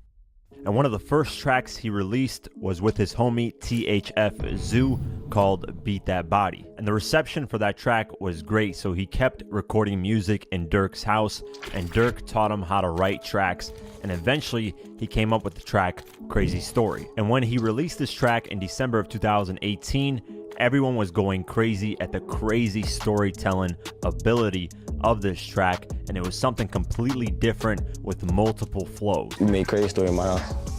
Like he ain't know how to write a song, none of that shit. So we had put shit together and that shit just like took over the streets. He kept recording music and eventually released Crazy Story Part 2 with Lil Durk and Crazy Story Part 3. And by this time, Lil Durk officially signed him to his label, OTF, and Durk brought King Von to all of his interviews to show him the ropes of how to do things as an artist. King Von also opened up a lot of shows for Lil Durk and performed solo in quite a few cities, and from this he got a lot of money. And one of the first things he did when he got $100,000 was go straight back to his old neighborhood in O Block and give back to the people. He was very weary about trying to help his neighborhood, whether it's building daycares for children, trying to give back to his community so it can be a better place. He did that multiple times. It wasn't just one time where he gave $100,000. It was quite a few times. However, King Von would run into more legal trouble, and this time it would be with Lil Durk. On February 5th, 2019, Lil Durk and King Von allegedly shot at somebody in Midtown Atlanta where they robbed someone for $30,000 and more, and this victim was shot and nearly died, and there were cameras there that caught the incident. So on June 2019, Lil Durk and King Von had to turn themselves in. The rapper, whose real name is Dirk Banks, turned himself in at the Fulton County Jail earlier tonight. Police say he shot a man outside the Midtown Atlanta restaurant back in February. Then Lil Durk's lawyer immediately worked to get bonds set for Lil Durk and King Von because they had no bond available at that time. The lawyer got to work and got the bond set. Lil Durk was released on June 21st, 2019 on $250,000 bond. Then just a couple days later, King Von was released on a $300,000 bond. Then immediately after that, King Von started focusing on the music once again. And as time went on in 2019, he started to learn how to become an artist, how to conduct interviews, and how to write tracks in full form from hook to verse, hook to verse. Then he finally dropped his debut mixtape on September 20th, 2019, called Grandson Volume 1. And this mixtape was released independently despite being signed to Lil Durk's Only the Family. It was only distributed by Empire Records, and it ended up peaking at number 75 on the Billboard 200 charts and number 37 on the US R&B and hip hop charts. And the reception once again was amazing. He just kept growing his name in the music industry, and as time went on, he started gearing up to drop his second mixtape. The first single he dropped off his second mixtape was called 2 AM on November 16th, 2019. And just a couple weeks later, he dropped the second single, Rollin', on November 29th, 2019. Then on February 21st, 2020, he dropped the third single, Took Her to the O, and this is one of the singles that caught a lot of heat and became one of his biggest records. And this song to date, as of the making of this video, is his highest charting song on the Billboard Hot 100. It peaked at number 47, and on the US R&B and hip hop charts, it peaked at number 14. Then on March 6, 2020, he dropped his second official mixtape called LeVon James, which is a wordplay of his favorite basketball player, LeBron James.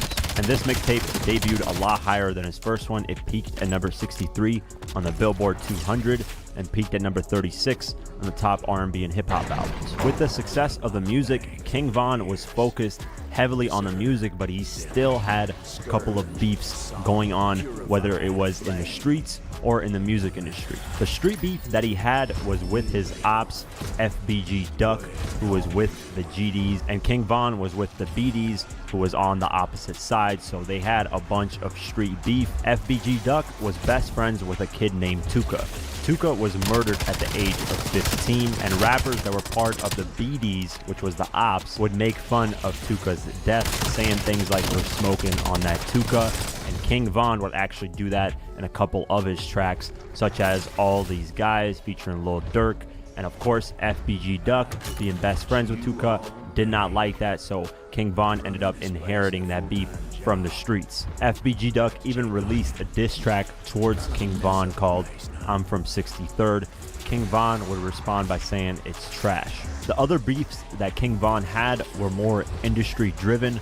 One was with Famous Dex and the other was with 6ix9ine. Despite all this, he kept focused on the music, and he was gearing up to finally drop his debut album. The first single he dropped off the album was called All These Hitters, featuring Lil Durk, and this was released on August 5th, 2020. And this track peaked at number 77 on the Billboard Hot 100 and number 31 on the US R&B and hip hop charts. Following this, he dropped the second single off the album called How It Go on August 28th, 2020. Then on October 5th, 2020, he went on Instagram and announced his debut album, Welcome to Old Block, would be released on October 9th, 2020. But when October 9th came, King Von said he had to push the album back and instead released the third single off the album called I Am What I Am, featuring 504. Then he revealed the album would be released on October 30th, 2020. But before the album came out, he dropped one more single called Galeesh Place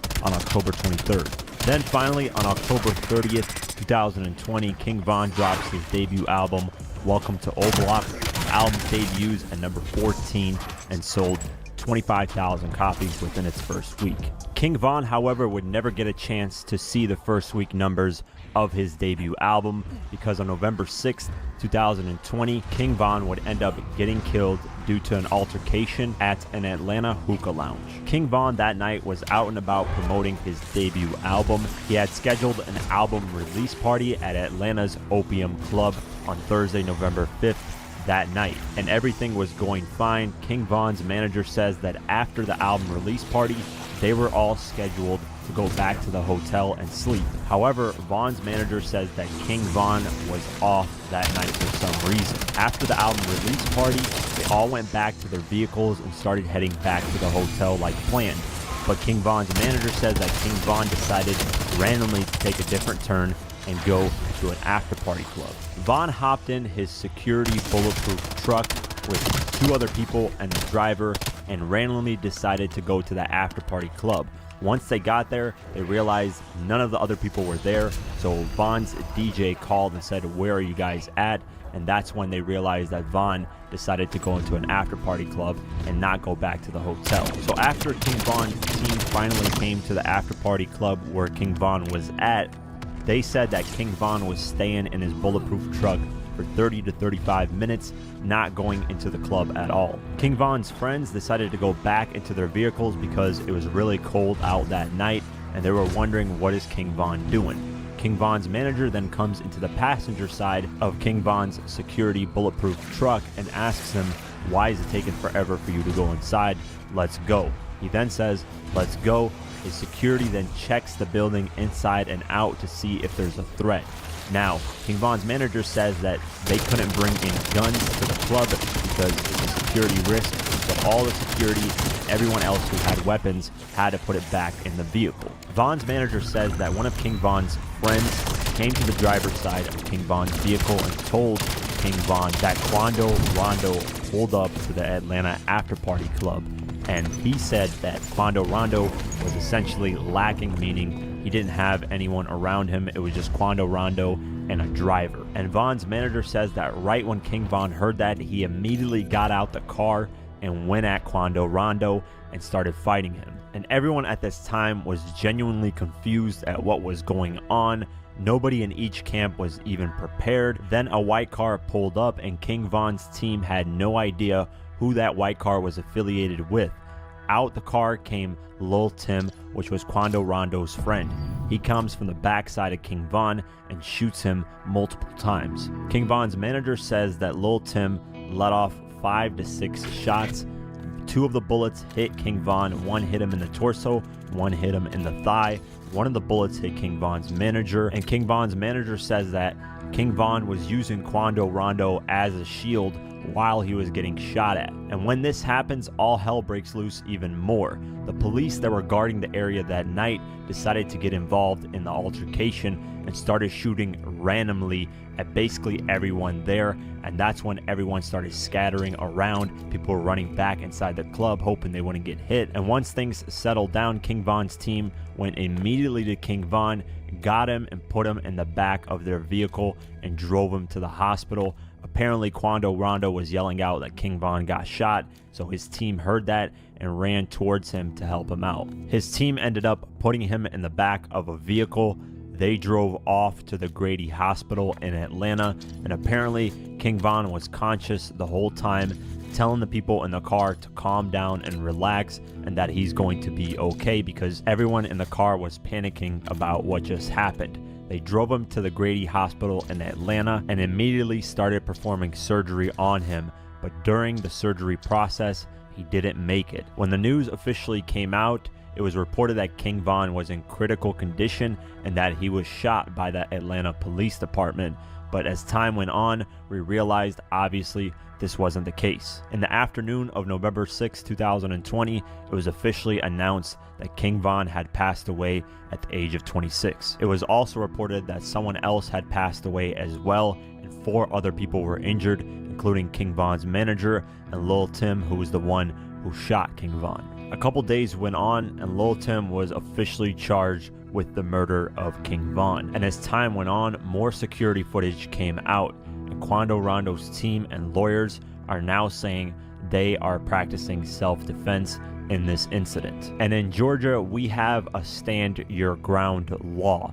And that means that if your life is in danger at any moment, you have a right to defend yourself, whether you shoot at them or kill them. After this, there were a lot of rumors as to why Quando Rondo and King Von got into it. There were rumors that it's because NBA YoungBoy and King Von were dating the same type of female, but King Von's manager denied that. King Von's manager denied actually a lot of rumors that were going around, and all these are false. They're just claims from media sources that don't have any sources. King Von's manager, however, did say that King Von went on Instagram Live quite a few times and said that he would put hands on Quando Rondo and his team, and he never mentioned that he would use weapons if he ran into them. And of course, after King Von's passing, his album saw a huge uptick in sales the following week. The album ended up rising to number 5 on the Billboard 200 charts and sold 41,000 copies that following week. King Von's family and management company have released a statement about how they're going to move forward with King Von's remaining music. They said, "Thank you to everyone who has showed their outpouring of love for King Von. You all played a massive role in Von's accomplishments, and by continuing to play his music and sharing your stories about how he has inspired and influenced you all, you're keeping his legacy alive. To celebrate Von's artistry, vision, and the immense love that he had for his fans, we will be continuing his rollout of Welcome to O Block while working to share unreleased music and interviews that he devoted his creativity into completing. Von had also been working on new endeavors that we will be announcing down the line. Love, Von's family and team." Von had plans of putting on all the people around him. He was actually going to get most of the people around him signed to a record deal and have them have $50,000 in their pocket. He's gone back to O Block and given back $100,000 quite a few times, and he had plans to open up daycares in O Block and just improve the community over there. I only say that to say this: King Von was often painted by the media as this demon person who didn't care about anyone at all. And days before King Von passed, he did an interview where he explained how upset he was at YouTubers or the media in general that were painting him in such a negative light. Now, I'm not saying King Von was the most perfect human being, but we must remember that King Von is just a product of his environment. Any one of us watching this video right now, even me, the one who created it, if we were put in an environment where every day was killing and every day was poverty and every day was struggling, you yourself would turn into a savage, because that's the only thing you can do to defend yourself in that environment. Von himself in interviews has said he wishes his mother was born in a better environment because he would have turned out a lot better as well, but he says he was dealt the cards that he was dealt with, and this is how his life turned out. It ain't squash it. No, I wish it never happened in the first place. Like, right. I wish a lot of shit ain't never happened. You know, you wish, of course, you wish your homie never got killed, of course. But you know, because you in a different space in life right now. You know what I'm saying? Yeah, like it'd have been. I wish I never grew up in the projects. I wish a lot of shit. I wish my mama had some money when I was like, a lot of shit. If I could wish a lot of shit would be different, but it just happened like that. And he tried to make the best of it. He was improving. He was trying to improve his community that he grew up in. He was trying to put on his friends, and unfortunately, he didn't get the best chance to do that. His life was cut short at the young age of 26. And while working on this documentary, I ran into a Tupac interview that is over 25 years old and still is true to this day. You hear a lot of controversy going on right now about rap, just Time Warner dropping Interscope and a lot of things that have resulted from people saying it's a bad image, it's bad for young people. Tell us your comments on that. I said so many comments on this, but basically it's a hypocritical view. Because what you're saying is it's okay for us to live in the dirt, in the gutter, in less than human conditions, but it's not okay for us to tell people that we're living in these conditions. Everything was